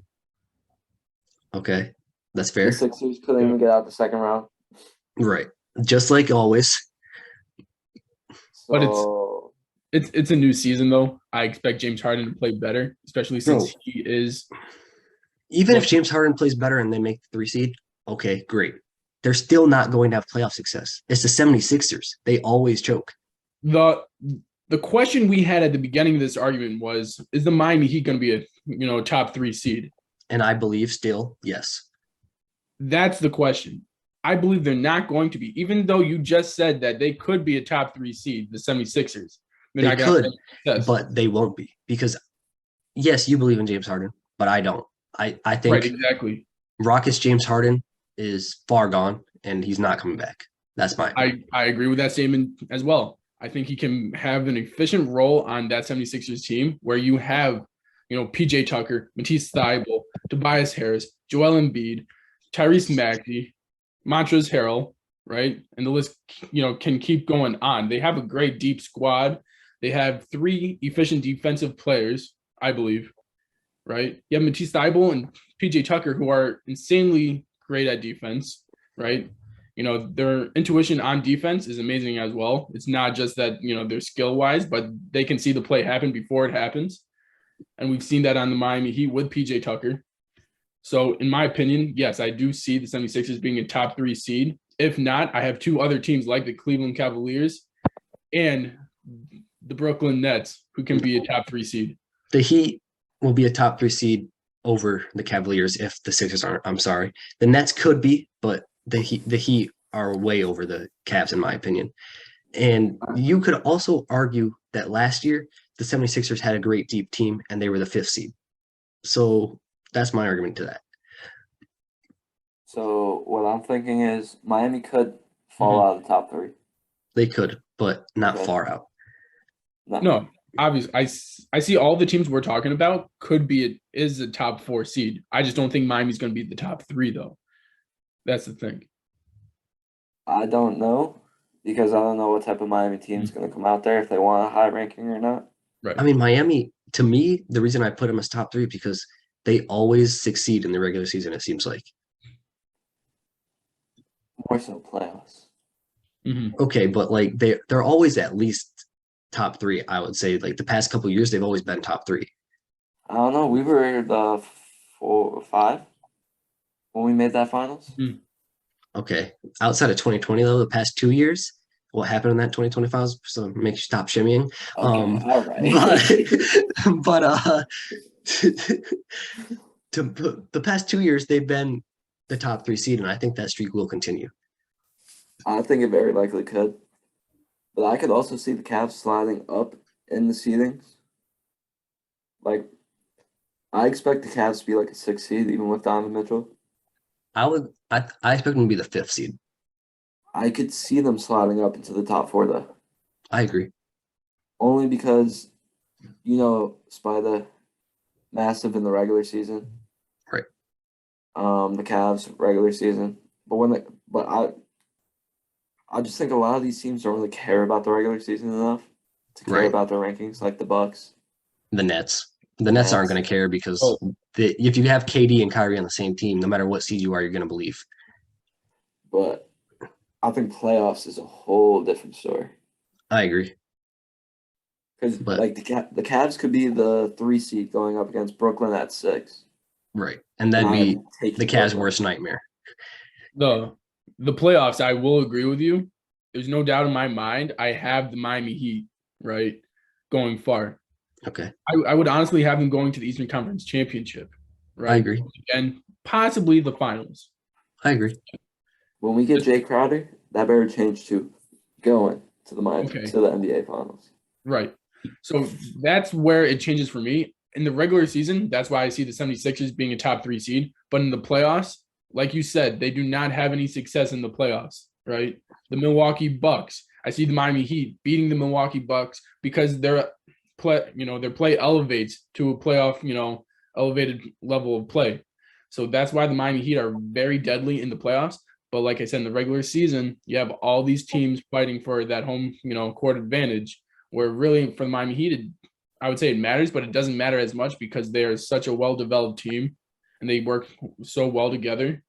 But some of these other teams, like the 76ers, the Milwaukee Bucks, need home court advantage. That's fair. Given that it's close to the NBA season, I'm just going to come out and say my East predictions just because why not? I'm going to say, with all the drama that's going on in Boston, I'm going to say the Bucks will be number 1 again. Whoa. Obviously, Saya is going to say the Heat because it's Saya. But number 2, we're going to say... Hold on. What? Sorry, I don't mean to interrupt you like that, but what you mean because of the Boston drama? I think the drama is going to affect them. I really do. I think it's going to affect their play because even Marcus Smart said that they've gone through a lot of shit. I'm just going to say it. So I think it's going to affect their play. It's going to be in the back of their minds. And I need to see what this coach can do. He's not Ime Udoka. I need to see him coach and see what he can do before I put him as number 1. The Celtics shouldn't have been in the finals. Okay. So Max Struss's heel was up. Okay, that's fair. Obviously, that is also true. Game 7 in Sorry. Okay, I'm gonna stop interrupting you. No, I'm just saying. I think that Milwaukee's going to be number 1. So then, what's your point with the Celtics, though, Nick? Like, why bring it up? Yeah. What was your point? Obviously, outside of saying that he should have been in the finals. I don't like how you had to name drop the Celtics and their drama to say the Bucks are going to be the 1 seed. Got you. I think that the Celtics, if Ime Udoka was the coach, would have been the 1 seed again. That's me personally. I don't think so. Well, that's your opinion, and we all got different opinions. I got it. All right. We got the Bucks personally, and I'm going to say the Celtics will be number 2, Heat number 3. I will put the Nets 4th, the Sixers 5th, and the Cavs 6th. Who said it? I'm bugging. Obviously, Gio's not going to like that because he's a Cavs fan, but that's going to be my opinion. If y'all want to make your predictions, you can, but I'm just going to say that's my predictions. And So on top 6? the Cavs, No, you're just ranking top 6. Is that what we're doing? yeah, because the 7 through 10 is playing. Okay, cool. So we'll do top 6. All right. You want to go first, Nick, or you want me to go? I'm gonna spice things up. I think you should go first. All right, I'd like to hear that. So yeah, number 1, Milwaukee Bucks. I don't think there's no doubt about it. Giannis is on another level right now. Chris Middleton's going to come back healthy. Drew Holiday's going to be there. That team's going to be ready to play. Milwaukee Bucks, number 1. Number 2, that's tough for me. I've got, like I said, 3 or 4 teams in my mind that could be 2, 3, or 4. I'm going to have to put the Boston Celtics. Why? Because you got Jason Tatum, you got Jaylen Brown, you got Marcus Smart. Those 3 guys alone, I think, will carry you to a 2nd seed, especially since that team's worked well together. You also got Robert there still, right? He'll be healthy. So yeah, them at number 2. Number 3, I'm gonna have to put the Nets, right? With Kyrie Irving, if he can play well, right, and he can actually play, he plays a minimum of 40 to 50 games, I would say, a minimum of 40 to 50 games. They'll be the 3rd seed with Ben Simmons. The 4th seed, I'm going to have to give it to the Miami Heat, right? I believe the 76ers can be there. I believe the Cleveland Cavaliers can be there. But the Miami Heat have played together for a long time now, at least 3 to 4 years with the same team just about. They'll be the 4th seed. 5 seed, I've got the 76ers. 6th seed, I've got the Cleveland Cavaliers because it is a new squad. I don't expect our defense to be there, right, as much as it was previously. We are having a small forward issue right now. We're starting Karis LeVert, which I think is a little bit small, right? But at the same time, we got to see what happens. I think the Cleveland Cavaliers can be 4 through 6, but at the same time, I got the 76ers because they got Joel Embiid. You can't stop him. He'll be the 5 seed alone. Cleveland is going to be the 6th seed. And then your wild card, I got to say the Hawks. Trae Young, DeJounte Murray, those boys down there in Atlanta, they can do something, and they'll be special this year. I agree. Why was I bugging, though? Because we pretty much just said the same list outside of 3 and 4. Why? Because you have the Cleveland Cavaliers being so low. Yes, I have them in the same, but I think it's a lot closer. They're very interchangeable. I think the 4 through 6, I feel like you think they're so concrete, where the Cleveland Cavaliers are not really able to move up to the 4 or 3 seed. That's fair. You had the Hawks in there, though? I said wild card. That was a wild card. He didn't have him in there. Yeah, they can do something, though. I'll also say the Bulls are also a wild card, right. I will say. Right, for sure. Oh, don't say that. You just Sorry. All right, let's see what you got. Spice things up. All right, ready? Yeah. The 1 seed is the Miami Heat. Okay, saw that coming. Understandable. No bias. I just think they will. Yeah, that's understandable. Okay, yeah, that's fair. That's fair. Yeah. The number 2 seed, I have Brooklyn. Okay. I can see that. The number 3 seed, the Chicago Bulls. Okay. That's spicing it up. That's a little bold, but okay. Why? Yeah, why? I just think they did. I like the way they ran the league last year. I think a very similar thing could happen, where in the regular season they beat the teams they're supposed to beat, and then lose to the teams that are actually good. Okay. And last year, that was enough to be the 1 seed for so long before Caruso and Lonzo went down. So you keep them.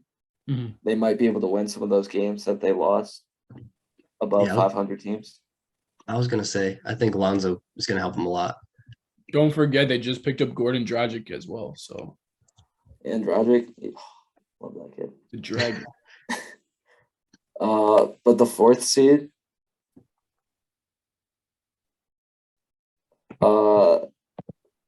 Milwaukee. Okay. I haven't said them right yet.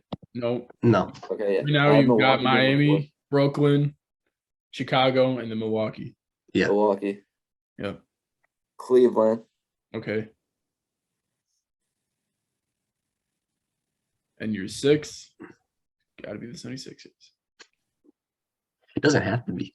Well, it doesn't. Yeah, you still got like, 10 teams left, something like that. I mean, the East is very competitive. So, like, some teams that you think are locked might not be. Right. But Like Atlanta can come out of nowhere and be the 2nd seed. Right. Exactly. Okay. I was going to say Atlanta's going to be the 6th, Mhm. but I think the Celtics come out the 6th seed. Oh, yeah. You didn't say the Celtics yet. So, yeah. That is a very bold list that Saya just put out there. I can see the Celtics being the 6th seed, though, just like I could, yeah. Jake said, because of the drama, what's going on, new coach, all that. But Right. yeah. That is a very bold list, though, I will say. We will see what happens. Chicago at 3. But Yeah. we will see what happens. That is very bold. But I could also see the Cavaliers being 3 Right. and Chicago being 4. For sure. So That's fair. since we did the East, let's hear Jake's West real quick. Well, obviously, you got the defending champs, number 1, unfortunately. Not a big Warriors fan. But give me a few minutes to pull up the West real quick. I got to see these teams. Honestly, I think the Memphis Grizzlies will remain number 2. I think they will be just as good as they were last year, if not better. 3rd, this is where it gets a little dicey. Utah, no. Phoenix will be number 3. They honestly could be number 2. I'll have 2 and 3 as interchangeable. 4, it pains me to do this, but the other LA team, the LA Clippers, knowing that they got Kawhi Leonard back with Paul George, I think they are a regular season team. They will show up in the regular season, but they won't show up in the playoffs. And then 5th is a healthy Denver's team. Denver is finally healthy. They finally got Jamal Murray back with Michael Porter Jr. and Jokic, who is always an MVP runner-up. So I think that a healthy Denver team will be number 5. And then 6, I got to go with the Lakers. I think that we will be top 6 this year. And I think Russell Westbrook won't have as bad of a year that he had last year. And I think that Anthony Davis will stay healthy, and so will LeBron James, and that will be enough to put us at the 6th spot. No Phoenix in the top 6? I put Phoenix number 3. Oh, my bad. Oh, you're good. No Dallas? No. I think that Denver could be better than Dallas. All right. I'm going to shake things up. So, Gio, all you, sir? Yeah, we'll see about that. I got number 1 being the Warriors, even after Draymond Green, had an altercation with Jordan Poole earlier. They're going to be the number 1 spot. Number 2, I see the Clippers, right? They got a stacked squad. We're going to see what happens with them. I think they're going to be the number 2 seed. Number 3, that's a tough one for me. I got the Nuggets. Jamal Murray coming back. If Michael Porter stays healthy, they're the number 3 seed for sure. Number 4, it's going to have to be Memphis, right? Because of Ja, great squad there. Desmond Bane, Steven Adams, right? Number 5, right? You're going to have to put the Minnesota Timberwolves with Rudy Gobert, right? Karl Anthony Towns, Anthony Edwards. That kid's going to do something special this year. He's going to be an all-star, I believe. Number 6. It pains me to say this, but I got the New Orleans Pelicans. With Zion Williamson coming back, being healthy, I think, with CJ McCollum, right? Brandon Ingram, they got a young, great squad right there. Zion's going to show all of y'all why he was so hyped up, in previous seasons, because I think he's going to do something special this year. He's lost some weight, as we've seen. He's more explosive, I feel like. He's going to have a shot this year. So we'll see what happens. I disagree. I still think the Lakers are better than the Pelicans, but That's just me. There was no Dallas in top 6 for you either, right? There was no Dallas, there was no Phoenix, and there was no Lakers. That's bold. Well, Phoenix and Dallas is bold. Based off Lakers last season, I can see why. But go ahead, Right. Saya. From the number 1 spot, already shaking that up. Don't have the Warriors. Who you got? The Memphis Grizzlies. Okay, I can see that. That's fair. Yeah. I got that number 1 just Mhm. because I think they're a deeper team and they could excel. hmm So I got Memphis. 2, I have the Nuggets. Mhm. 3, Mhm.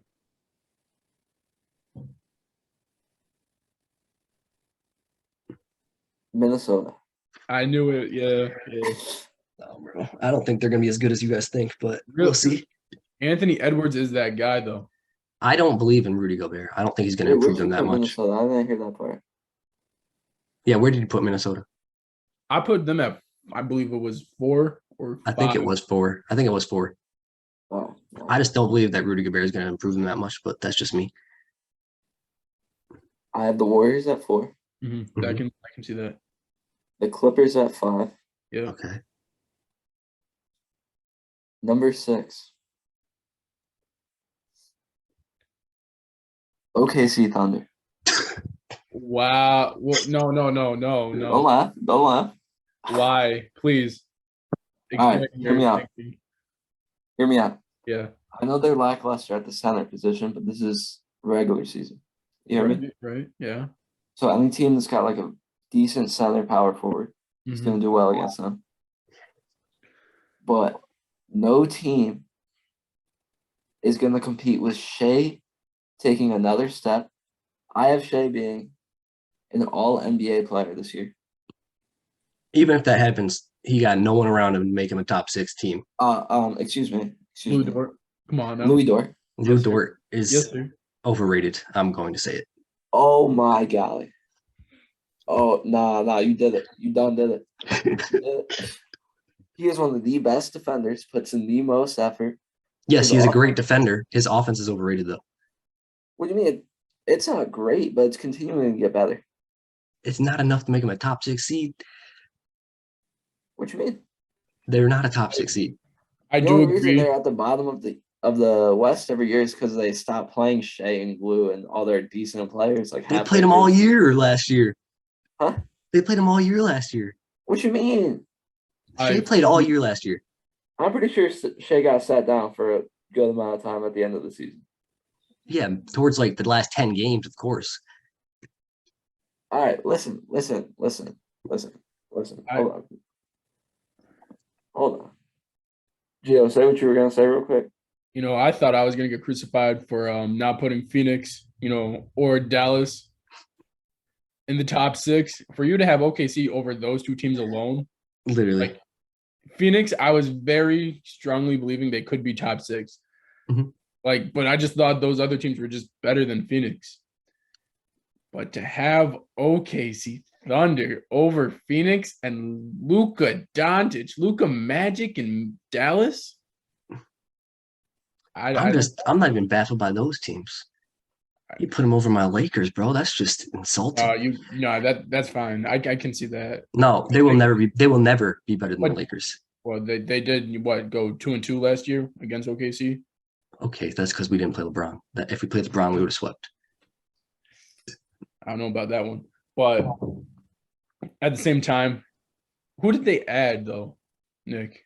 Yeah, who'd they add to be top 6? Listen. All right, hear me out right now. Yeah, All right. You got Shea, That's 1. Lou Dort, That's 1.5. Josh Giddey getting better too. okay. Josh Giddey is gonna get better. That's I agree 2. with that. You have the veteran presence and David Nwaba still Bro, to help further develop. No, I'm not done. He's gonna help further develop them. You got Darius Baisley taking another step.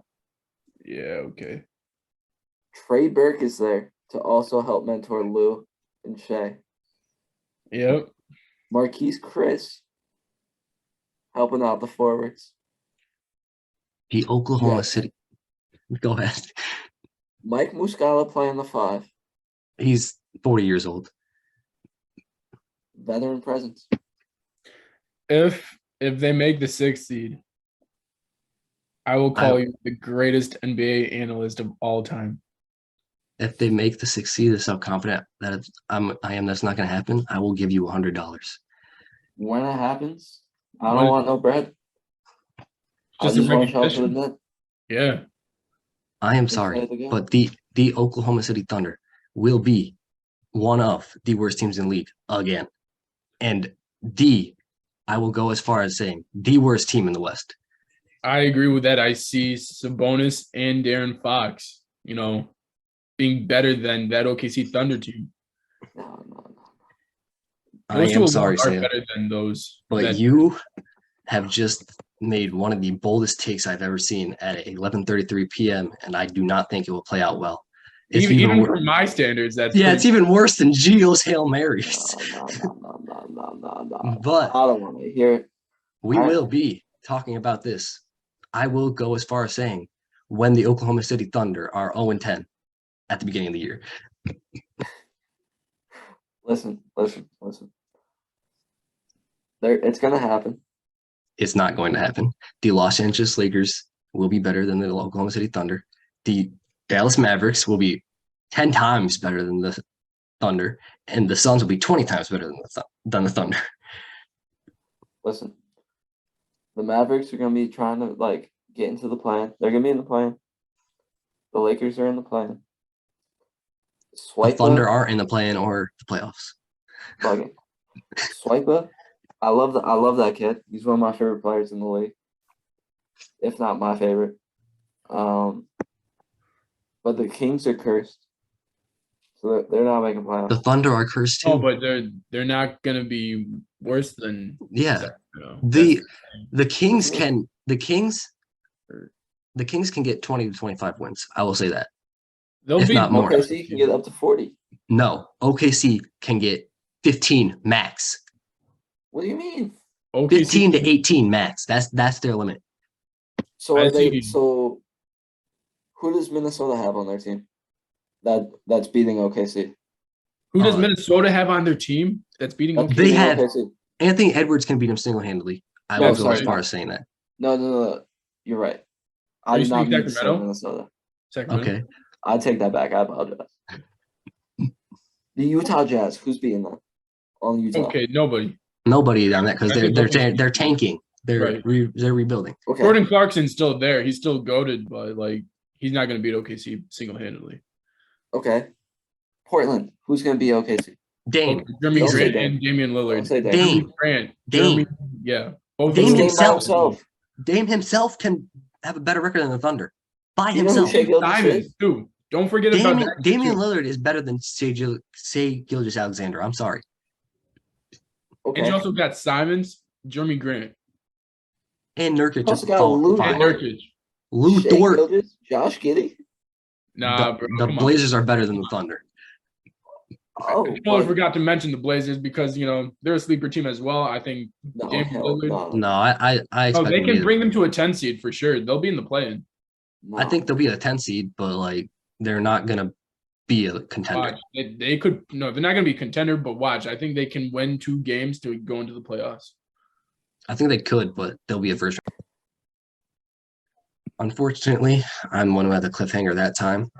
Maybe I'll cry, maybe I won't, but we'll see what happens. I'm still laughing hysterically at Nick's take that the Thunder were better than the Lakers in top 6. My mind is going in different places right now. But Gio, you were saying something before we cut out. What were you saying? Yeah. So Oklahoma City Thunder. I don't think they're going to be better than Kings, right? The Trailblazers, the Kings. Oh, right. Right. So say you were asking who on the Kings, is that what you meant to ask? Who on the Kings is better than the Thunder? So you're taking the Blazers' top 3 players, Jeremy Grant, Anthony, and Dame, over Shai, Lou, and Josh Giddey. Any day of the week. What do you mean? Any day of the week. That's what I mean. Figure? Dame, top 5 point guard in the league. If he's You on. can't. Jeremy Grant All-Star. Jeremy Grant is one of the most underrated players in the league That's right. and is better than Lou Dort. And then Anthony Simons. Could be most improved. Bro, your Cuse roots is really not there right now, Saya. But Anthony Simons, bro, Anthony Simons is going to take over that team when Dame Lillard either walks away or leaves because he has so much potential and he is way better than Josh Giddey. They can't even be on the court at the same time, him and Dame. Yeah, they can. They proved that last year. Why not? They literally can. So what, are you going to take away from Anthony Simons being his the player he is by playing them with Dame? Anthony put up 15 to 20 with Dame at point guard. He could easily do that. Yeah, he could put up more than that if he was just playing off the bench. Don't forget about Nurkic as well. Nurkic. I'm not worried about Nurkic. Nurkic is better than 40-year-old Mike Muscala, who can't move. Darius Bazley. Darius Bazley's overrated. You wait till Chet's healthy too. Bazley's overrated. I'm sorry. No bug. And I don't know. There's no bias there at all, but he's overrated. Yeah. I mean, yeah. And Jeremy Grant is 110% better than Lou Dort. I think he's better than he's better than 14 of those guys on the squad. Yeah, outside of Shea Gill, only one better is SGA. Come on now. What? Come on now. Jeremy Grant's way better. It's not even Syracuse roots. It's facts. It is. Y'all are bugging. Bro, when's the last time Lou Dort averaged 20 points a game on a season? At least 20. When's the last time Lou Dort was head honcho of a team? Bro, he did it on the Nuggets. He had Hey. competition. Lou Dort has no competition and is putting up 5 points a game. Hey, when was the last time Jeremy Grant scored 30 in the playoff game? On the Nuggets, most likely. Yeah, I think it was the Nuggets, actually. Yeah. Lou Dort did it against the Rockets. Lou Dort is against the Rockets. so inconsistent. The Rockets? Against James Harden, who doesn't play defense. That's hard. It was a rookie Lou Dort. That's hard. James Harden just standing there looking at him shooting. I could do that. But don't forget, you had. That's when I became a Lou Dort fan. Do not forget, you had the point guard and Chris Paul, CP3, leading that squad. Anything can happen. He makes players around him extremely better than what they actually are. Exactly. Him and LeBron James' capabilities of doing that are the only two players I can see doing that for any player. I think we have to end this conversation for my mental health because Saya is just making me go crazy right now, and he's making me dumber by the minute, I believe. All right. We'll agree to disagree. Yeah, I'm on cool the Trailblazers. Okay. But even the Kings or the Rockets, the Spurs, the Thunder are better than all three of those teams. Not better than the Spurs, yeah, because they lost DeJounte. Not better than the Kings. They're not better. Yeah, they're better than Utah. Not better than Kings. De'Aaron Fox, it's a bonus. I could see the Spurs being better than them. Yeah, I could too because of the coach. And Keldon, and you got Jakob there still. And who else did you say? Jakob Poeltl. The Rockets. Okay. Yeah, they'll be better than the Rockets because the Rockets are the Rockets. But no, I'm not gonna be debating like I was against the Trailblazers for the Kings because you're putting two of my favorite players up against each other. Yeah, you got Vegeta, right? And Darren Fox, Super Saiyan, and then you got Sabonis. So yeah, I mean, I think what we really learned here today is that Nick Saya is an Oklahoma City fan at heart, and we will see if his bold take plays out the way me and Gio think it will, which is blasphemy, or if it will actually happen. Could be a genius. You could be a genius. We will see what happens. Listen. De'Aaron Fox and Shai Gilgeous are my two favorite players in the NBA. But Sabonis is not on Lou Dort's level by any means. You're right. He's 10 times better than Lou Dort. No, Lou Dort is top tier. You need to stay off the Lou Dort hype because he is not better than Domantas Sabonis or half the players that you named already. Hey, there is no more Lou Dort hype anymore. Yeah, there never should have been. Hey. He's in my top 5 for favorite players in the league right now. Well, that's great for you, but he's not as good as you make him out to be. He's number 5 on that list. And he's, I would go as far as saying middle pack in Top the 10 NBA. in the league. Middle pack. Top 10 in the league. Middle pack. But moving on, because Wait. You can't name 10 players better than Lu Dort. I 100% easily can. You can't. I 100% easily can right now. All right, name number 1. Are you saying any position, any league, any position in the NBA? Yeah. Now we can do shooting guards too. If Oh you my want. God, we'll go Steph Curry, we'll go LeBron James, we'll go. Hold on. So you said Steph Curry? Yeah, LeBron easily. Giannis. Steph doesn't play defense. You want to know Lu Dort does? Clamp up. What did Steph do last year in the playoffs? In the finals. Play defense. Yeah. Okay, but he's not taking an individual player out of the game. You're telling me you're telling me you'd rather have Lu Dort, who scores 5 points, than Steph Curry, who can score 45 any night. You ready for this? I can give you. I will give you. I'm just gonna name them off. It's LeBron. It's Giannis. It's Hold on. Curry. I want to debunk all your players. Hold on. No, there's no debunking because it's just facts. LeBron. Go ahead. He's not a defender anymore either. Oh Let my me give God, you, bro. Yeah. Even you have to laugh at that. Let me give you 10 two-way players Gio will better name 10 than shooting Lu Dort. guards better. Go ahead. All right. Shooting guards. All right, go ahead. Gio, name it one by one. I wasn't ready for that. I was ready to list off two-way players though, better than him. Go ahead. Yeah, go ahead. Because of defense-wise, All right. Kawhi Leonard, he's Okay. the claw. Okay, we're gonna keep going Lu with Dort's that. better. Yeah, we're just gonna keep going. Argue that I'm gonna name my players too because say that Kawhi Leonard, Paul George, two-way players. Paul George, no way. Nah. Better than Lu Dort? Yes, No he way. is. He Yes, 100% No is. way. 100%. Oh my God, stay off the weed, please. He will clamp up your. He will Yes, clamp you up are, your bro. best player or your second best player and still give you 30. I'm sorry. Lu Dort, I know he could. Yeah, He's is great. he gonna give you? Is he gonna clamp up your best player and still give you 30? Lu Dort could if he wanted to. Yeah. Gio, But I think we found the new Mad Dog, Gio. It's Nick Saban. Giannis Antetokounmpo. Oh no, Got no him. way, no way. You. I'm done. All right, guys. All I'm saying is, you make Lu Dort 6'11" too.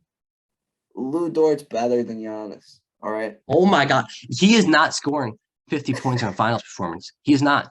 Even at 6'11", he is not doing that. What do you mean? He's a better shooter than Giannis. He's got slashing ability like Giannis at 6'4", 6'5". His defensive ability on the perimeter is better than Giannis. All right, so they're in agreement now for everyone watching back at home. We're at a loss of words, bro. There is nothing that Giannis Antetokounmpo will be better than a 7'5" Lu Dort any day of the week.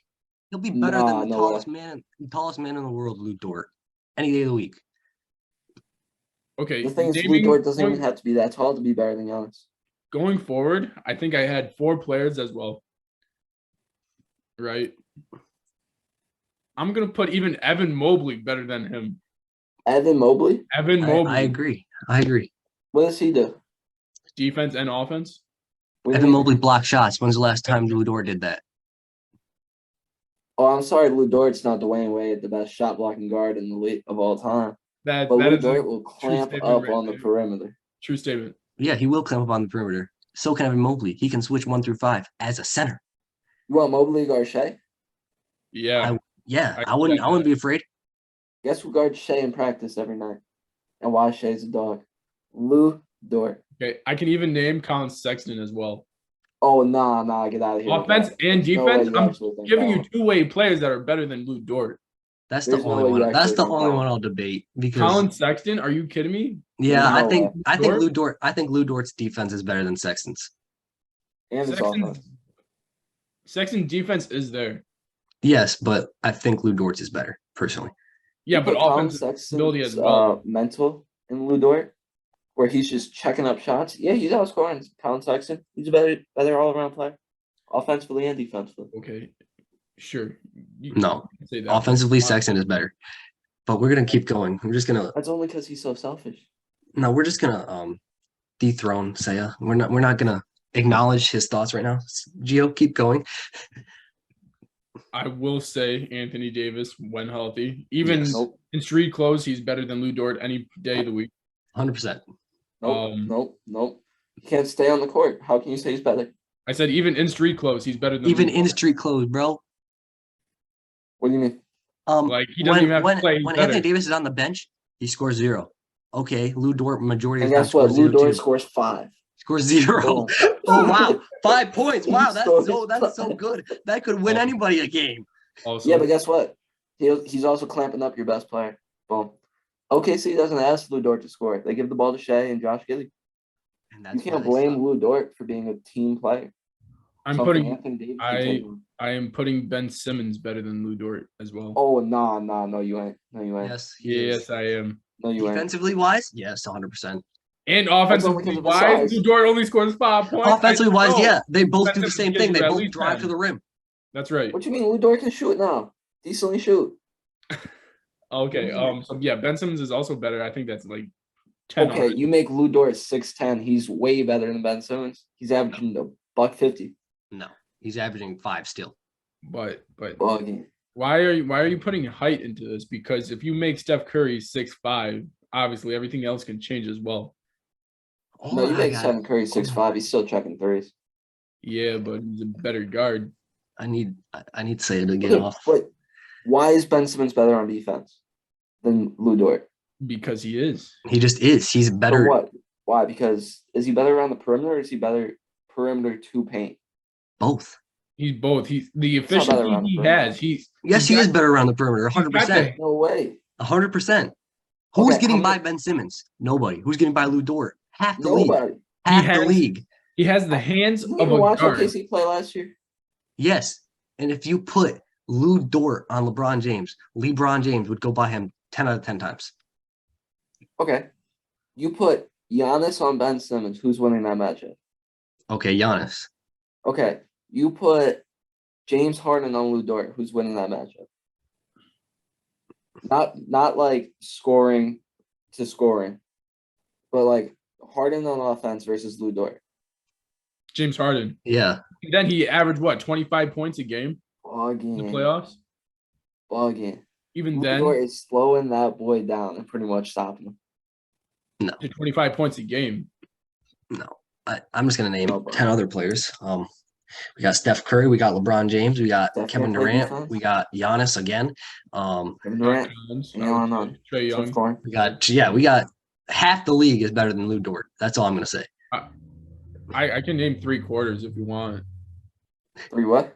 3/4 of the league if you want me to. What you mean? 3/4 of the league is better than Lou Dort, is what he's saying. Lou Dort is the best player to ever touch a basketball. Now this is Say's funniness coming out.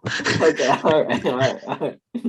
But to move on, because I can't do this any longer, we did have Jordan Poole and Draymond Green altercation yesterday, I believe it was, in practice. Jordan Poole got struck by Draymond Green, I believe it was in the face.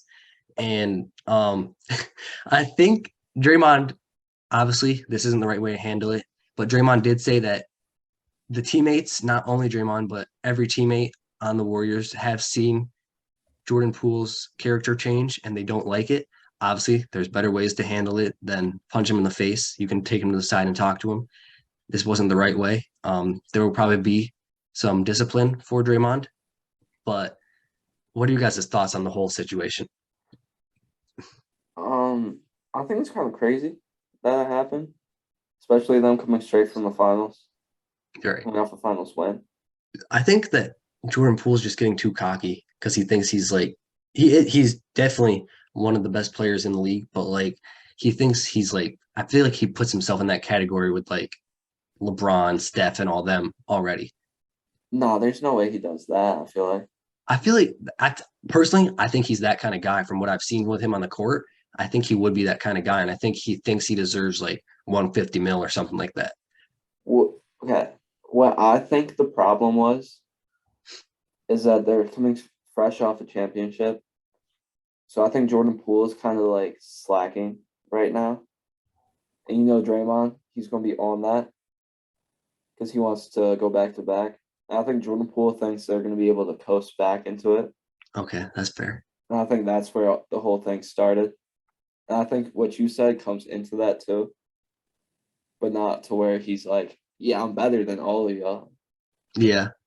I don't think he thinks he's better, but I think he thinks that like he might be on that level already. Okay, yeah. But that's what I think happened.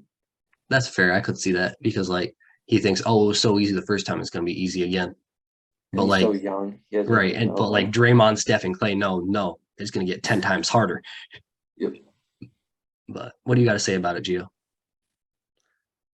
Just thinking about it in my head. I was thinking about it today because I knew, we were going to talk about this. We keep it 100 here, right? Always. So, No, say it does not. Always. We learned that today.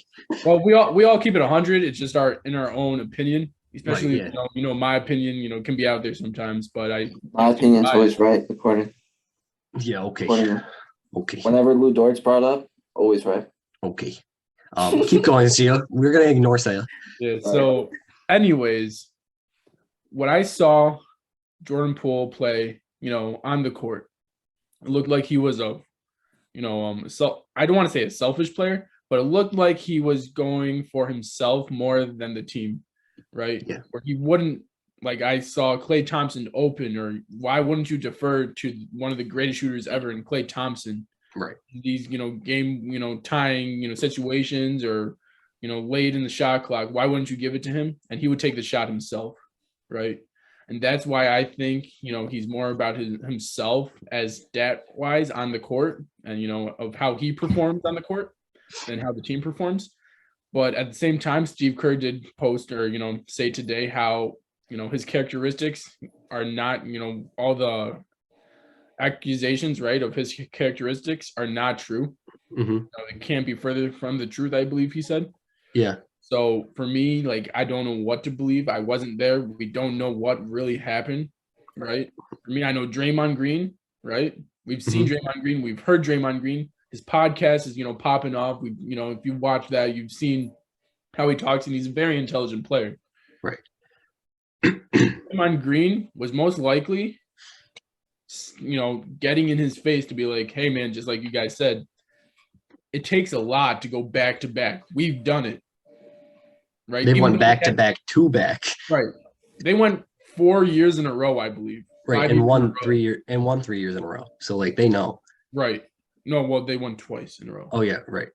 17 and 18. They lost 16, won 15, and then went back 19, lost to Kawhi Leonard. So, anyways, they went to the finals all those years, right? From 15 to 19. Won championship last year. Draymond Green knows what he's talking about. If Jordan Poole was in his face for some reason, right, Draymond Green's not going to tolerate anything. It's Draymond Green. We know what he's about. He's 100%. So for him, Jordan Poole must have said something terrible, right, or whatever the case may be, for Draymond Green to punch his own teammate. Yeah, I agree. Whether it was a punch, a hit, whatever the case may be, it said that he hit him, right, in an altercation. I'm guessing it was. I don't think he would punch him, right? I want to say it's not like they were fighting. Like he put all his all into it. It was probably I'd say 25 to 50% of the punch. I would say whatever the case may be, I would think Draymond Green is justified in doing his actions because, like I said, he is a very intelligent player. Obviously, though, he will get disciplined, though, because you can't let that slide if you're the Warriors still. And it was stated that he will get disciplined most likely. They said he'll get disciplined internally, meaning I think there's an apology at hand. Right. I think pretty much it's going to be a slap on the wrist. I don't expect him to be missing any games. They said he was going to be missing any games. I don't expect a fine or anything like that, possibly, but really I think it's a slap on the wrist, just an apology. Yeah, I agree. Go ahead, Saya.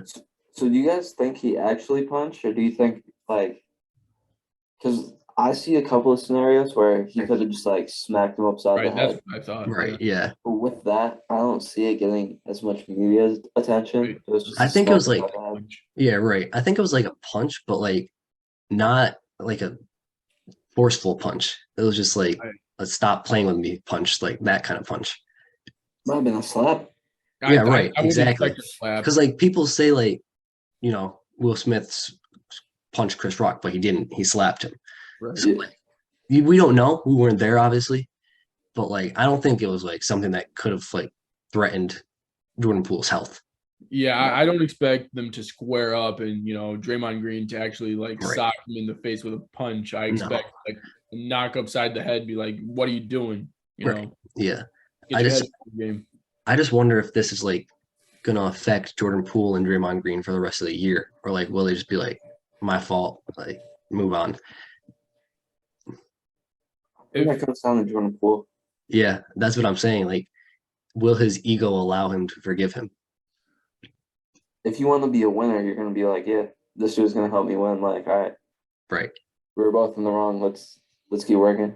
Mhm. Or Jordan Poole is gonna be like, nah, that ain't right, bro. Like, you know who I am? I'm our future. Right. And honestly, I hope it's not that, but I'm leaning towards it might be that with Jordan Poole because he just seems like that kind of guy. I think he's a good person. He's for what I've seen, how he talks and everything Right. like that.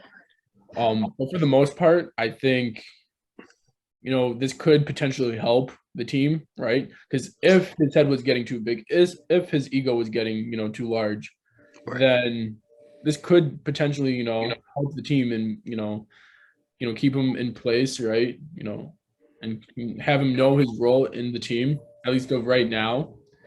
But then again, like you said, his ego could get in the way of it, and we've seen egos get in the way, especially ruining team success in the past. So Yeah, I don't think it's going to affect the Warriors though. Personally, I still see them being number one, like I said, defending champions. I still see them making a deep playoff run. So we'll see what happens. if I'm the Warriors, right, you got another guy rolling into that spot. That's what I would be if I was the GM, right? I would just tell Jordan Poole, we got another guy just like you, wishing to be in your spot right now, and that could be better because they're so good at development that Yeah. they got Moody, Kuminga. guys, Kuminga. Right. So we'll see what happens. Talking about team chemistry, I don't know the exact circumstance of what happened, but being a Heat fan, It's good. one day in time, the Miami Heat made some noise in the media Mhm. for Jimmy Butler, Udonis Haslem, and Coach Spo. Mhm. Shortly after that, Miami took over the 1 seed. Mm-hmm. So it depends on their culture and what they're doing about it. Right. Yeah, I agree with that. I think they'll care enough to win that it won't affect them. Mm-hmm. But Gio, you got a segment you want to do? I do. So earlier in this week, I believe it was Wednesday, or yesterday, the utility Jordan 4s came out. They're all black with some white. Really, I would say they're the poor man's M&M 4s because the M&M 4s go for like $40,000. So for people who want the M&M 4s, these are those shoes, right? All black with subtlety. And if you customize them, they could look exactly like the M&M 4s, right? But right now, I think these are the duplicates. What an average Joe could buy for the M&M 4s. Let's check those out. Sound cool. In the video game world, there's not much going on. I've just been playing a lot of NBA 2K23 and Madden 23. Both are very good games. If you're into sports games, I highly suggest them. And I'm also waiting for College Football 23. Can't wait for that to come out this summer. I've seen some TikToks of people playing them, giving their advice on how it is, and I can't wait to try it out myself. Facts. I'm hyped for that. In music, I'm gonna shout out G Herbo. He dropped a song called Survivor's Remorse, Aside. Personally enjoy it. It might not, so it's an album, but it might not appeal to everyone. Depends on what type of rap you like. If you're more into King Von, I think you like it. If you're more into Juice WRLD, I don't think you'll be as much of a fan. But it depends what your taste in rap is. And yeah, see you all on the next one. If you feel compelled, go follow us on Instagram. It's at sportshype0824. Nick's bold thunder take will be on there for this week. We will see what the fans got to say about it. And see you all next week. Yeah, if we're doing that, make sure you also go peep the TikTok, or if you're coming from TikTok, welcome. But yeah, I think the TikToks. Hold on, let me pull up the legit thing. Yeah, so it's Sports Hype Pod, all one word, POD. Oh, shoot. You can go give that a follow. You can subscribe here, or you can like the video, the pod, if you like. I think there's a lot of good stuff happening, a lot of good debates, a lot of good predictions, a lot of good ideas being thrown. Drop a comment. Let us know who the cliffhanger was. Let Gio and Jake know that they were tripping about Lou Dort in the comments. Or me, but come on now, Say it's on the weed. I'm not. But yeah, make sure if you really, really like this pod, and you like our pod, to Gio. Hey, make sure you guys subscribe. We'll see you on the next one. Thank you guys so much. Peace. Peace.